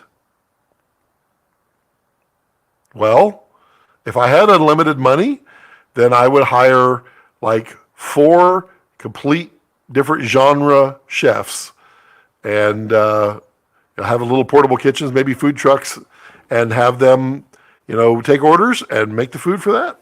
I mean, if you got unlimited money, why not do everything? Good night, Luca. He's shooting tomorrow. Have a good one.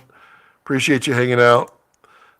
Scott, does confidence in your craft and filmmaking come over time, or did you? Well, there's 3 kinds of people out there. It's probably 1,000, but there's 3 kinds. There are people who are completely confident in themselves and won't ever stop at anything because they know they can do it. There are people who have confidence that if they push themselves, they will eventually learn. And then there are people who have no confidence and they don't push forward. I myself am in the middle. I don't believe I can do anything.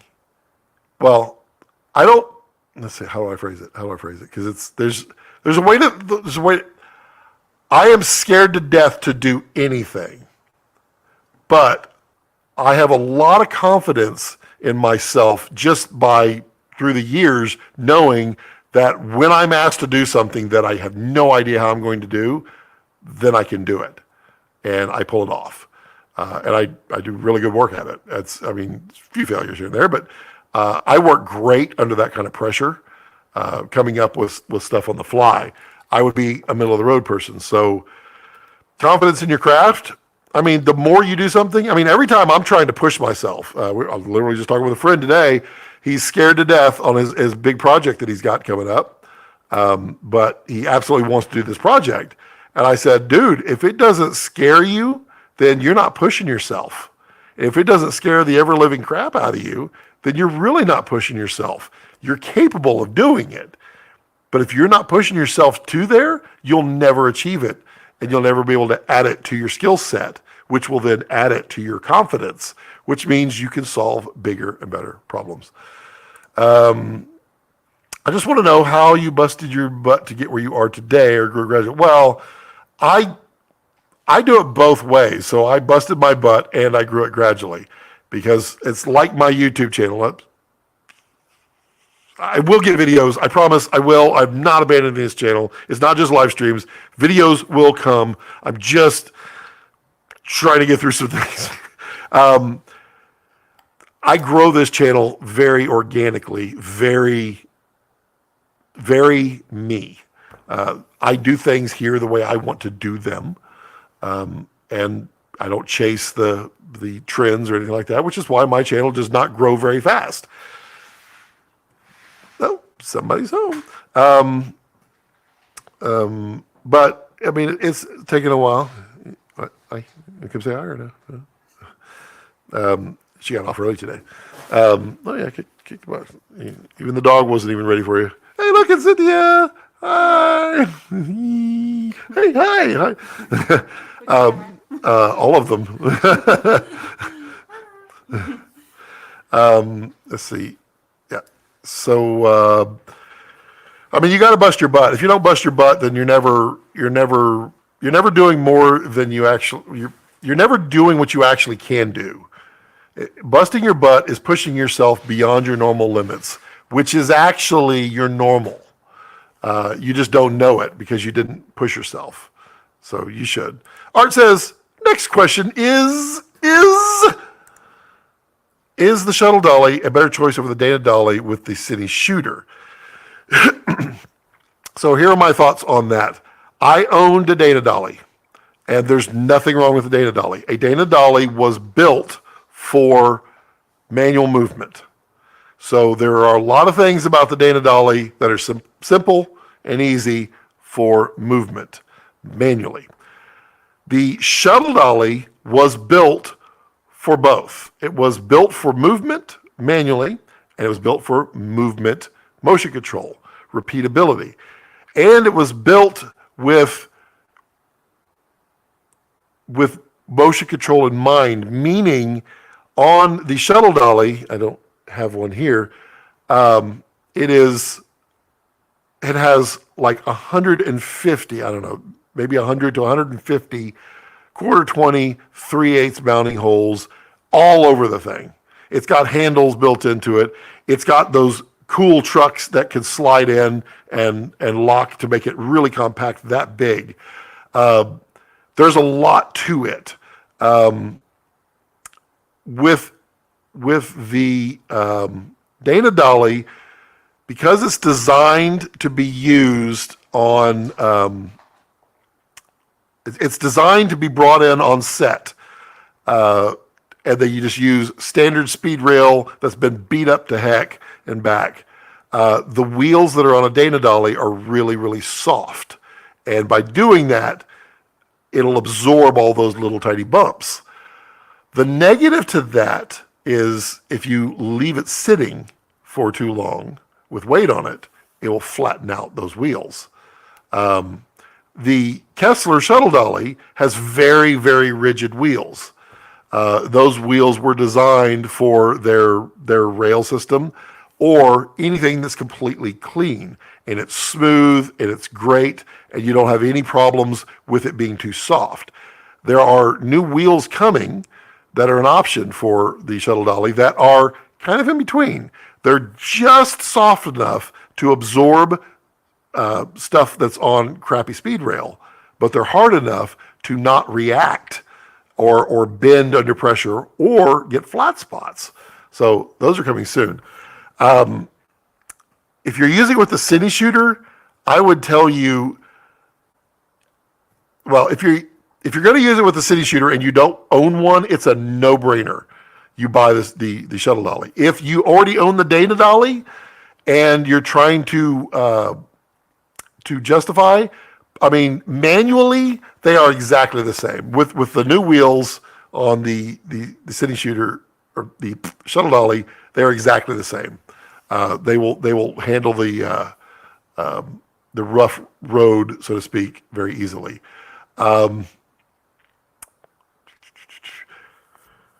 If you already own the Dana Dolly, it's tough because you're going to spend money to get the motorized kit for the Dana Dolly.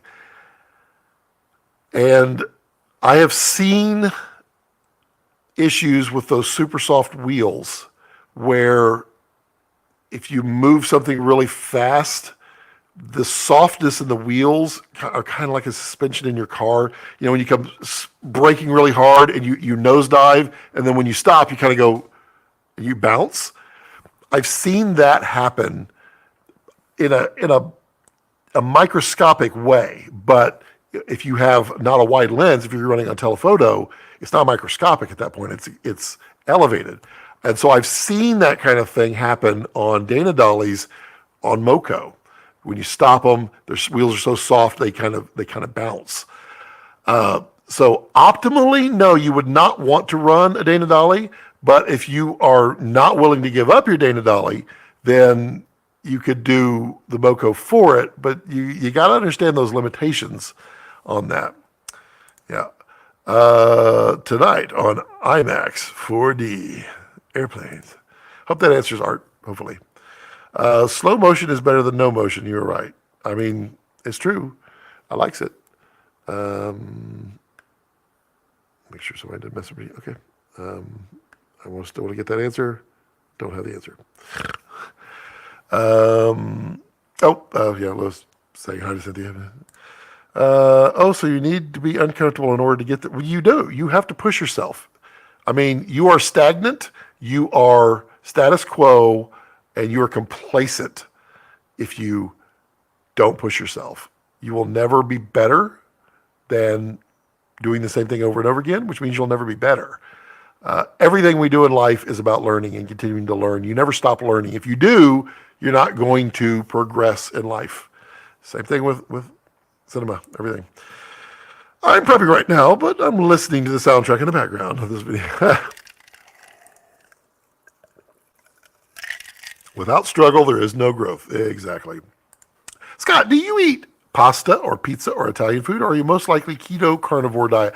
I'm supposed to be carnivore keto diet, but I'm not being as successful at it lately, mostly just because stuff and things. Oh, I love pasta, and I make some really good pasta. Not homemade pasta, but like pasta dishes I make homemade that are pretty good. And I will be featuring those on the cooking channel as well. Yeah. And then, so complacency is worse than dying. Got it. Yeah, I mean, you're not right. And then there is a question from Camille. Hello, Camille. Which professional lavalier mic and indoor boom mic do you recommend? So, if you are, if you're talking like high end or upper towards high end lavalier mic, the Sanken COS 11D, I believe it is a phenomenal lavalier mic. I personally, I don't own those because I'm really happy with the Sennheisers that I have. These are just the, what are they called? The MKE 4s, I think they are. I mean, these are just the little G3 wireless. They're now G4s, but they come with those MKE 4s or 2s. I forget which ones they are. And that's my lavalier right there. That's what I use. I use them on everybody. I do hate pulling it out of my hat every time I have to mic up two people, but I don't have any problem with the Sennheisers at all. I think they're great. Indoor boom mic. I really like the Octava. It's over there. Let me grab it. The Octava microphone is a cardioid mic. So for indoors, I've talked about this before on the channel. Indoors wise, I don't typically like to use a shotgun mic. I like to use a cardioid mic because it doesn't pick up so much room tone, whereas a shotgun mic, is pointed at about 2 or 3 inches in front of your face. It's actually also able to pick up anything that's on the hard floor out there. Whereas a cardioid is not designed to pick up so far that way. So this is the little Octava MK1201, and it is a condenser mic. It has a roll-off filter that you can add onto it. These are really affordable. They used to be really, really affordable. Now I think they're like $350. They sound fantastic. I really, really like them. From there, I mean, you can go all over the place. I do like to get, the high end are Sheps. You can never go wrong with a Sheps microphone, except your wallet. Your wallet will never forgive you. But indoor, I'm going with a hypercardioid or a cardioid microphone is my personal recommendation. Hopefully that answers that. Are the big aperture lights under or overrated or good compared to sky panels? Well, they're absolutely perfect compared to sky panels. They're just as good for a lot less money. And I use them many, many times when we would have normally used sky panels with no problem at all. They're not overrated. I use like the 1200D, use the heck out of that bad boy. And it is really bright. Now, it's not bright enough sometimes. It's hard.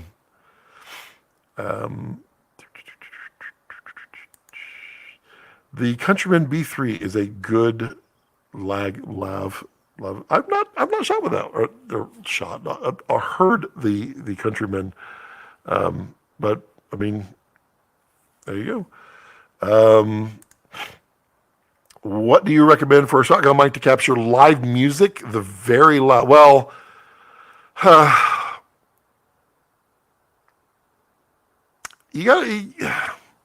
you got to be really careful with a shotgun and like a live music. And the main reason is that a shotgun mic is very directional, and it's by design. It's to pick up just a certain amount at a certain distance, and nothing else. So if you're in a live, I mean, if you're way back, it doesn't really matter at all that it's a shotgun. But if you're somewhat close to it, but you're still like in the first, like the pit area, then your shotgun is going to be so directional that it's rejecting rejecting audio from the sides. Then you'll end up only picking up the sound from the bass drum, and then the snare, and then the amp, and then the singer's mic. I mean, it just depends on how loud it is. A lot of times with like live music, you're going to want the crowd participation so that you feel like it's that. So in that case, I mean, you're going to be using probably not a condenser mic. You're probably going to be using a dynamic mic just so it can handle the SPL, the sound pressure level of a live music, unless it's a small, not amplified live music. If it's small, not amplified, then a condenser mic is perfectly fine and would provide a better quality sound.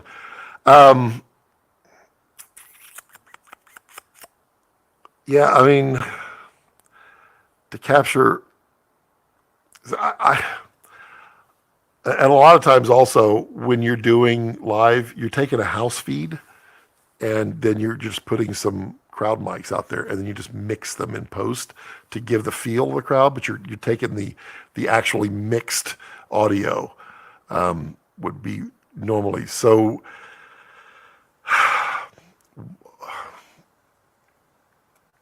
music is very loud.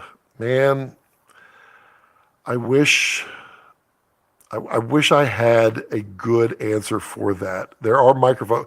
What you want to look for is a microphone that has a maximum decibel of like 150 decibels.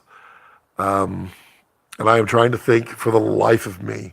Drum mics are going to be that high. There's definitely some good Shure microphones that could do that. There are, I'm just trying to think of to capture. Yeah, that's a tough one. I'd probably have to do a little more research because that's not something I normally would mic for. Yeah. Does that answer enough? I mean, hopefully I can give you some pointers on what to look for, and then you can find it. I don't know that I would be using a shotgun just because it's so directional. But you definitely don't want to use an omnidirectional either.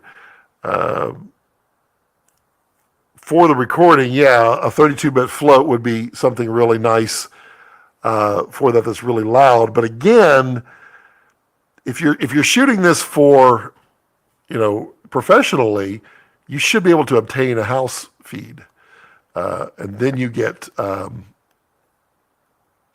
much better. The MKH50 that's the stereo one, right? I messed up last time. I can't type again. Let me make sure. MKH50. There we go. That is the little, that's a little weird one. So that's a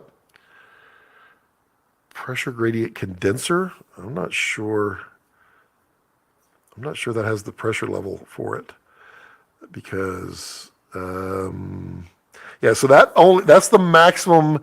So it has a maximum of 134 decibels. And then you can put a pad on it for 142. It's loud. Don't get me wrong.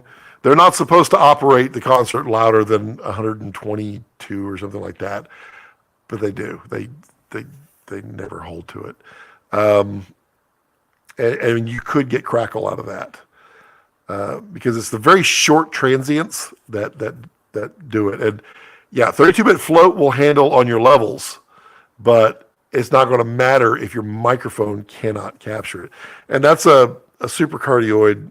I would, let me look real quick here. Let me see. Man, I'd really be in the dynamic. Definitely not going to look at that. Okay, so let's pull up AKG, not Audio Technica. Electro Voice, definitely. Although the RE20 would not be a good sound for that. I wouldn't do a Neumann. That's kind of silly. Oh yeah, let's do Pile. I probably wouldn't do a Rode. I just not there. Sennheiser for sure. Shure.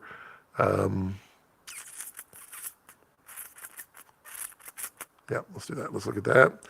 And then let's do a instrument microphone because we need it to be loud and we want to do a cardioid pattern. We don't really care. Yeah, I was, so one of the ones that, like the MD421, which is, I mean, it's a really good microphone for even recording. It's a dynamic microphone. It's a Sennheiser, but it's typically used a lot on drums, usually toms. They put it on there, but it does have a large sound pressure level. Let's see what it can handle. Completely useless and unstated. That's super helpful. I'm pretty sure this thing can go to like 150. It just says high. I'm pretty sure it's like 150. It would be good. Now, if I remember your frequency response on the MD421, it rolls off somewhere around 15, 16 kilohertz. So your crowd noise is not going to have that kind of, you're not going to hear that much from the band either. And if it's an amplified performance, it's loud, you're probably not going to pick up, they're not going to amplify that because it's wasted on people. So, I mean, that could work. It's a bigger microphone though. It's not run and gunny. These are no's. These are no's. No. That did not result in a lot of answers. Let's, yeah,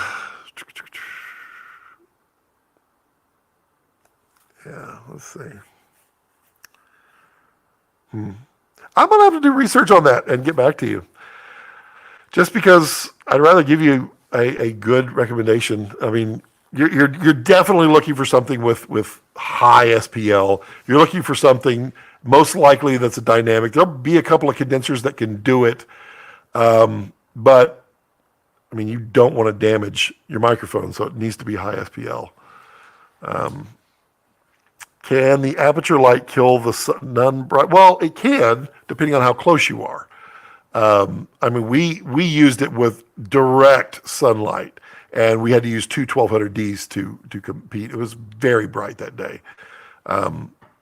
You could do it up close. I mean, if you're not trying to do a full, like a full shot or a wide shot, then it could compete with the sun pretty easily.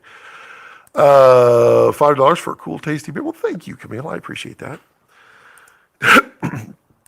Axe says, yes, it's really run and gun copy. Okay. My thoughts were the Dana, which we own, is better for the heavy moves, and the Cine Shooter was scaled for more precise actions.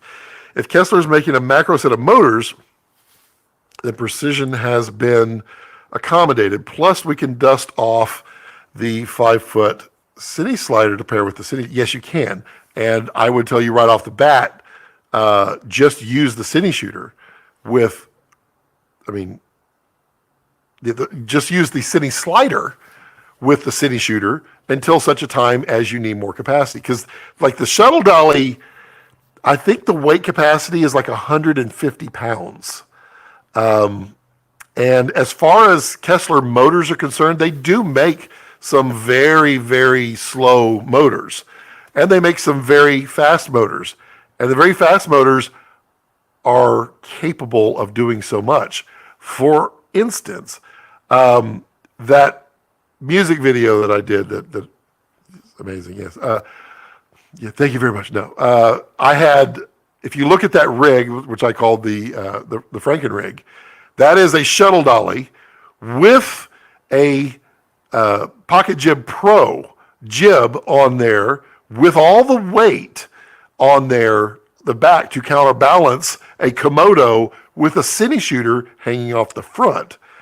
So there's a lot of weight. I would say we were probably talking 60, 70 pounds sitting on that shuttle dolly. And I had no problems zipping it down a 9-foot track in 5 seconds.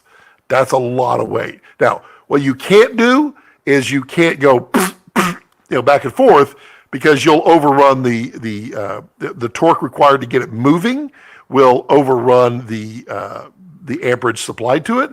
So what you do is you ramp it like you would anyway. You wouldn't want to jerk it, because if you jerk it, then you're going to get this wobble as it moves, because you've got a bunch of moving part, or a bunch of mounted parts that could move on a jerk. If you could take something and shake it and it wiggles, then that wiggle would be amplified when you jerk it out. So you do a quick ramp, which smooths it out. And I mean, it's fantastic. The shuttle dolly can absolutely handle the weight. Their motors can handle the weight. I've got I've got one of their fast motors. Please don't make that sound. Which sound? I don't know which one it was. I've got one of their fast motors, which is not their fastest. I have a 50 series motor, and then they make a 25 series motor. The 50 series can move 35 pounds of cine shooter 3 feet in 2 point something seconds. It's zip. I can move the shuttle dolly 8 feet in 2.9 seconds with the Franken rig. I didn't try that with the Pocket Jib Pro on it. I had the cine shooter underslung, cine slider underslung perpendicular, so I had that XY, and then I had cine shooter mounted underneath. That I could go really fast, no problem at all. It's amazing what the Kessler motors can actually do. I mean, I would start. You already have the cine slider. Just use that. The negative of the cine slider is it's narrow, so you need to use good beefy slider stands on it to keep it from twisting if you've got a big rig. I mean, even the cine slider is rated for 50 pounds, and it can handle it no problem at all. I mean, that's a win-win. And then, if you're like, wow, we're doing some amazing stuff with the cine slider and the cine shooter, now it's time to branch out, then you can get the shuttle dolly at that point, and then you just sell the Dana dolly, and you're not out much money.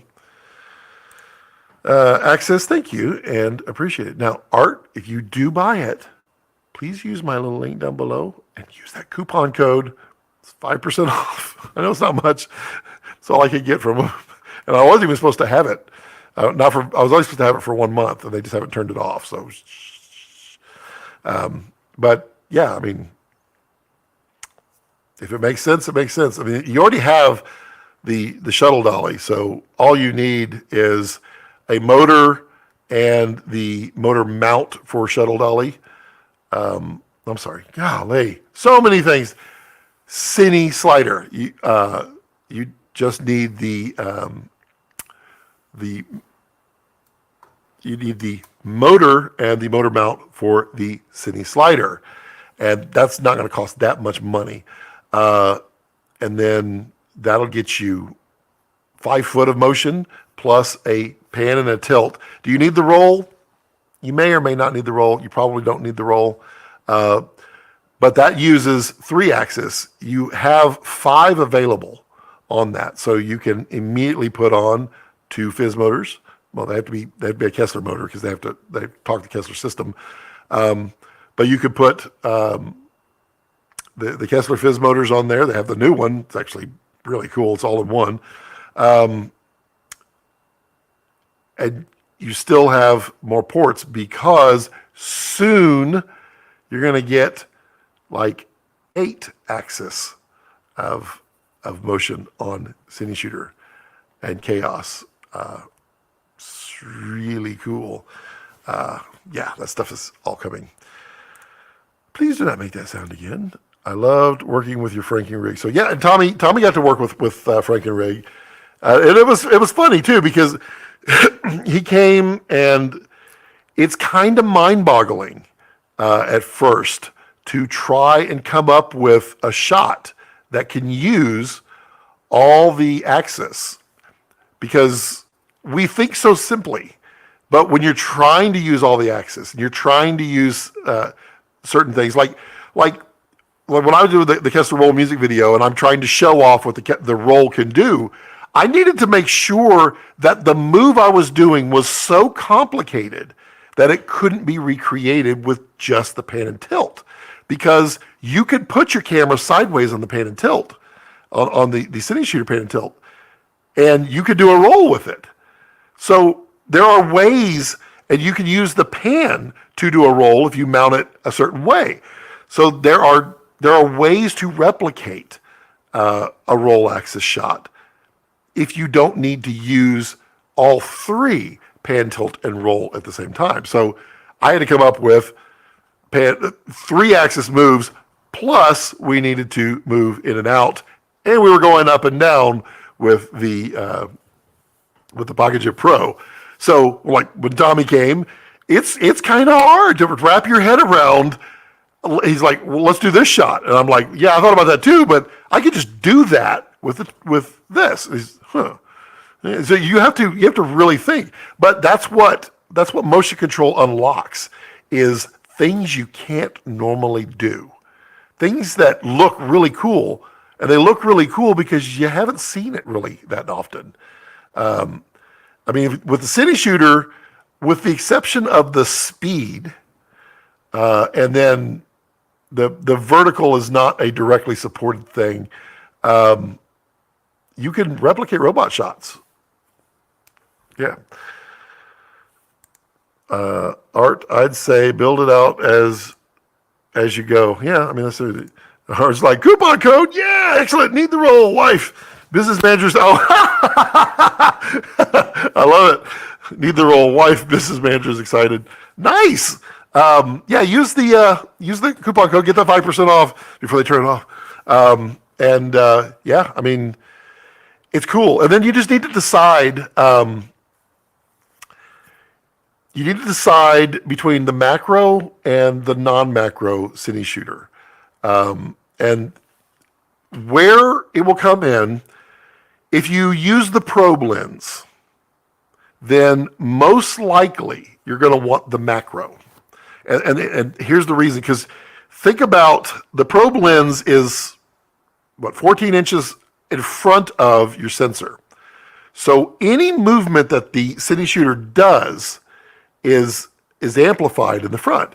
So it gets to the point, which oddly, it's about to get even better, or become less. But with regular Cine Shooter, if you're trying to do a really tight macro movement, there are moves you can do where you can actually detect the little tick. I call it a tick. You can detect the little tiny movements of the motor through the whole system, because you're 14 inches out and it's exaggerated.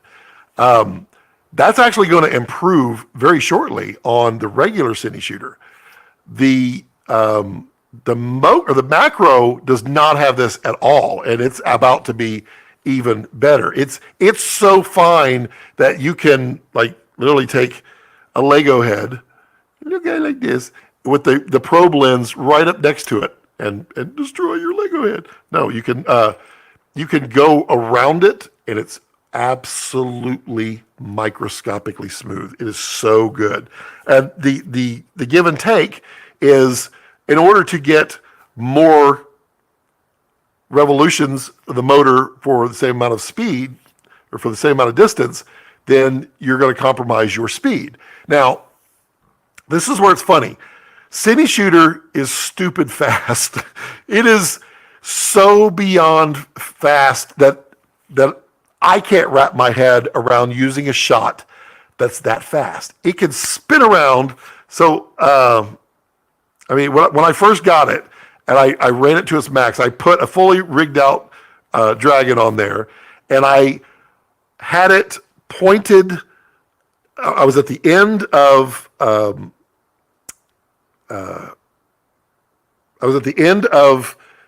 the city slider, the 3-foot city slider, pointed down, pointed this way. I had it back up, rotate 180 degrees, and then point up. And it would do this in 2.9 seconds. That was 2.9 seconds because I was accelerating. So, I mean, it's stupid fast. So with macro, you're not really gonna miss it. You're not gonna miss the speed, because even, I mean, let's see here. How can I demonstrate this best without destroying everything? Okay. So let me turn the speed up. Let me turn the damping down.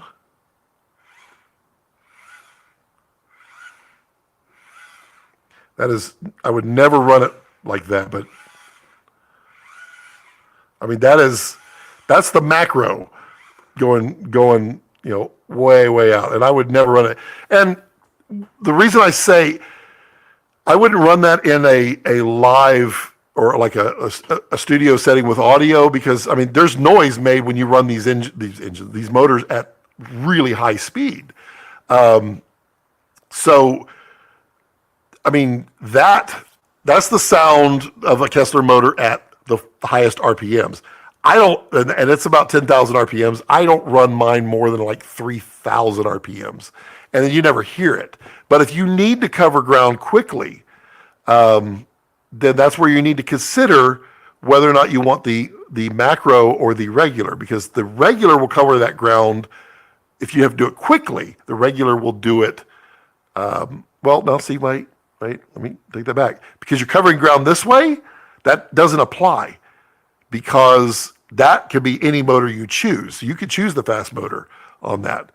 For the pan, if you have to do a whip pan, which you could do, you could program whip pans, by the way, which is a good use for these. Because how many times, Art, everybody in the audience, how many times do you practice your whip pan before you nail the shot? I do it probably 20 times before I do it. I have little ways of like measuring it to my body, and I don't even watch. I just kind of do it that way. And it takes me 20 times to nail it. You can nail it with Cine Shooter really fast. I mean, you could do it even with the macro. It can go pretty fast, but the regular is, I think, 4 times faster than this. So it's all over the place. And then the slider motor, you just choose the motor that best goes for what you're looking to do. So if you're looking to move quickly and you're never worried about very, very macro shots, then you can go a 50 series motor, and it'll be super, super quiet. And you can go really, really fast with those, really fast. I think the 100 series motors is the standard one, and they're really quiet. Let's see. Oh, just ran into the wall because I went the wrong way. That's why we do it. That's funny. Menu. Come on back to reality. Yeah. So I didn't set limits on this yet. I was busy testing all day. Let's see here. Let's do calibration. Let's clear all calibrations. Yes, I am sure. Updating. There we go. I'm going to turn that speed way down. And that's why, it's kind of funny, this DCC is really cool, because you get the the control of everything with like a joystick configuration. Come on now. There we go. What I did was a boo-boo. I ran it into the end of the city slider, which then immediately goes, hey, I can't go any further, fault. And so I just had to reset it there. There we go. Let's see if I can. There we go. Okay. So okay. So let's see if we can show the speed. I mean, that's a 100 series motor right there.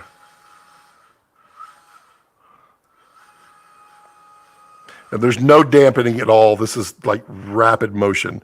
If I turn on damping, then it definitely slows it down much better.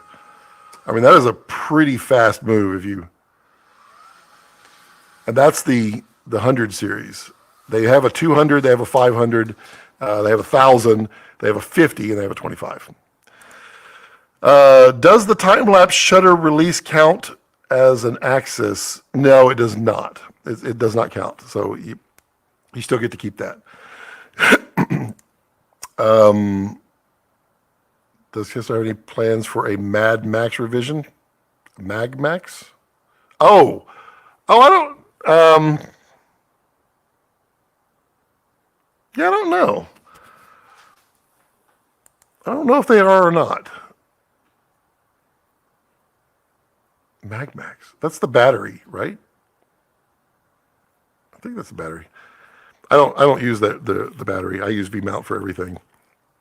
Tommy says, one thing I'd like to see with the Kessler motion control would be curve track. Oh, yeah.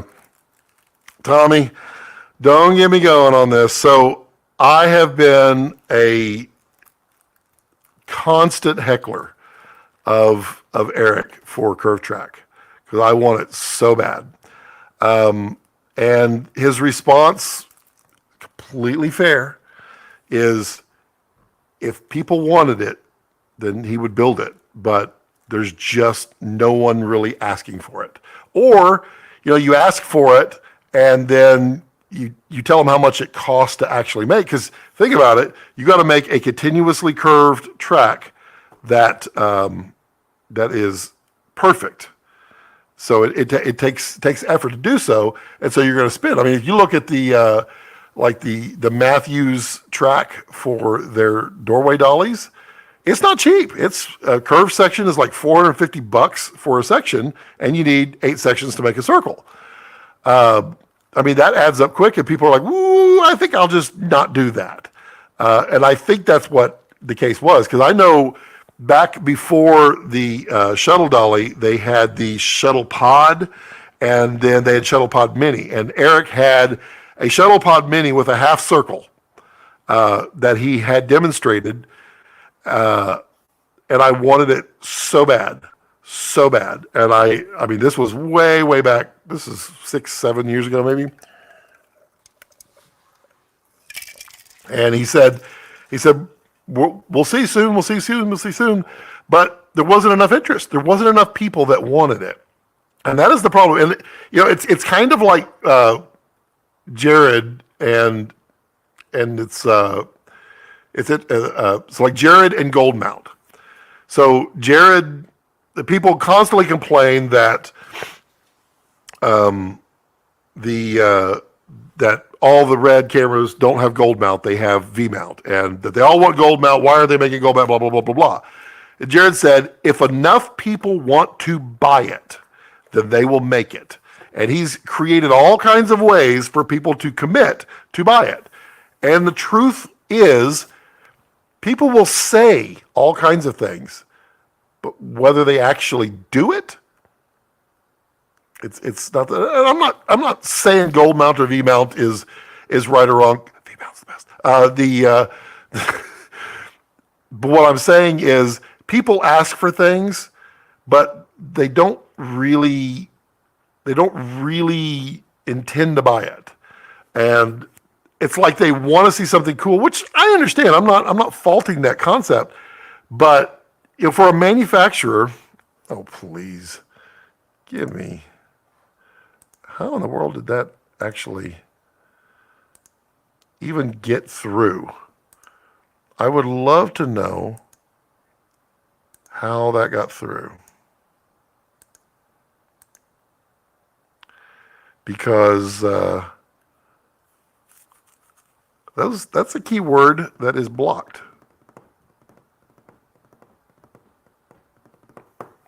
Yeah, I don't know what that is. Interesting. There we go. Done.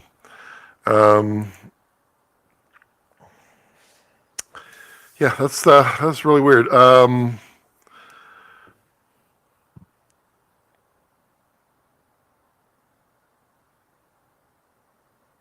Okay, read the whole thing from the last comment. That works with the slide function of the motion control. Yeah. I mean, are you asking for a curved cine slider? I mean, it's the same thing. He created a prototype, he put it out there, and not enough people wanted it. So, I mean, they can't just make it. They gotta, really, Rex? They gotta make money. I mean, you can't be in business if you're not making money. You can't be in business very long if you're not making money. Kessler Magmax, USB power delivery amperage. Oh, I see. Yeah, I mean, I don't know if they are going to do anything with battery, because, I mean, in my thoughts, there's a lot of power options out there, and the Kessler power requirements are not that bad. So it needs 5 amps of 12 volts is all it needs to run 5-axis all day long at high speeds with a lot of weight. So it's not a whole lot. In fact, I mean, I can run the entire cine shooter on a cine slider 8 hours on a single V-mount, a small V-mount, a 90, all day long. It's no problem at all. So I don't know. I've not heard anything from them that they were looking to do anything more with power. I think they're just more about giving you more options. And I can tell you that for sure, the stuff that's coming in the future is cool. It's about giving you more options. Okie dokie. So I think I'm going to wrap this up just a few minutes early, mostly because I didn't realize what time it was. But I need to go help.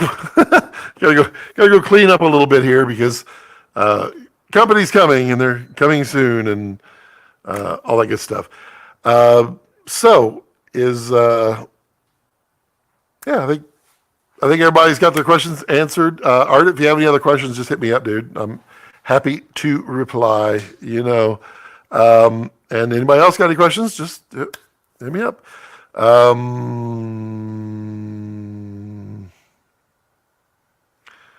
So Tommy is saying, on the slide function on the straight track, the pulley system doing the slide goes straight from end to end. On a curved track, the pulley system would have to move with the, yeah, and he did. That's, if, I don't know where you can find it. You'd have to look up like shuttle pod curved track. Let me see if I can find it really quick. Because he had it. Shuttle pod curved track. And there's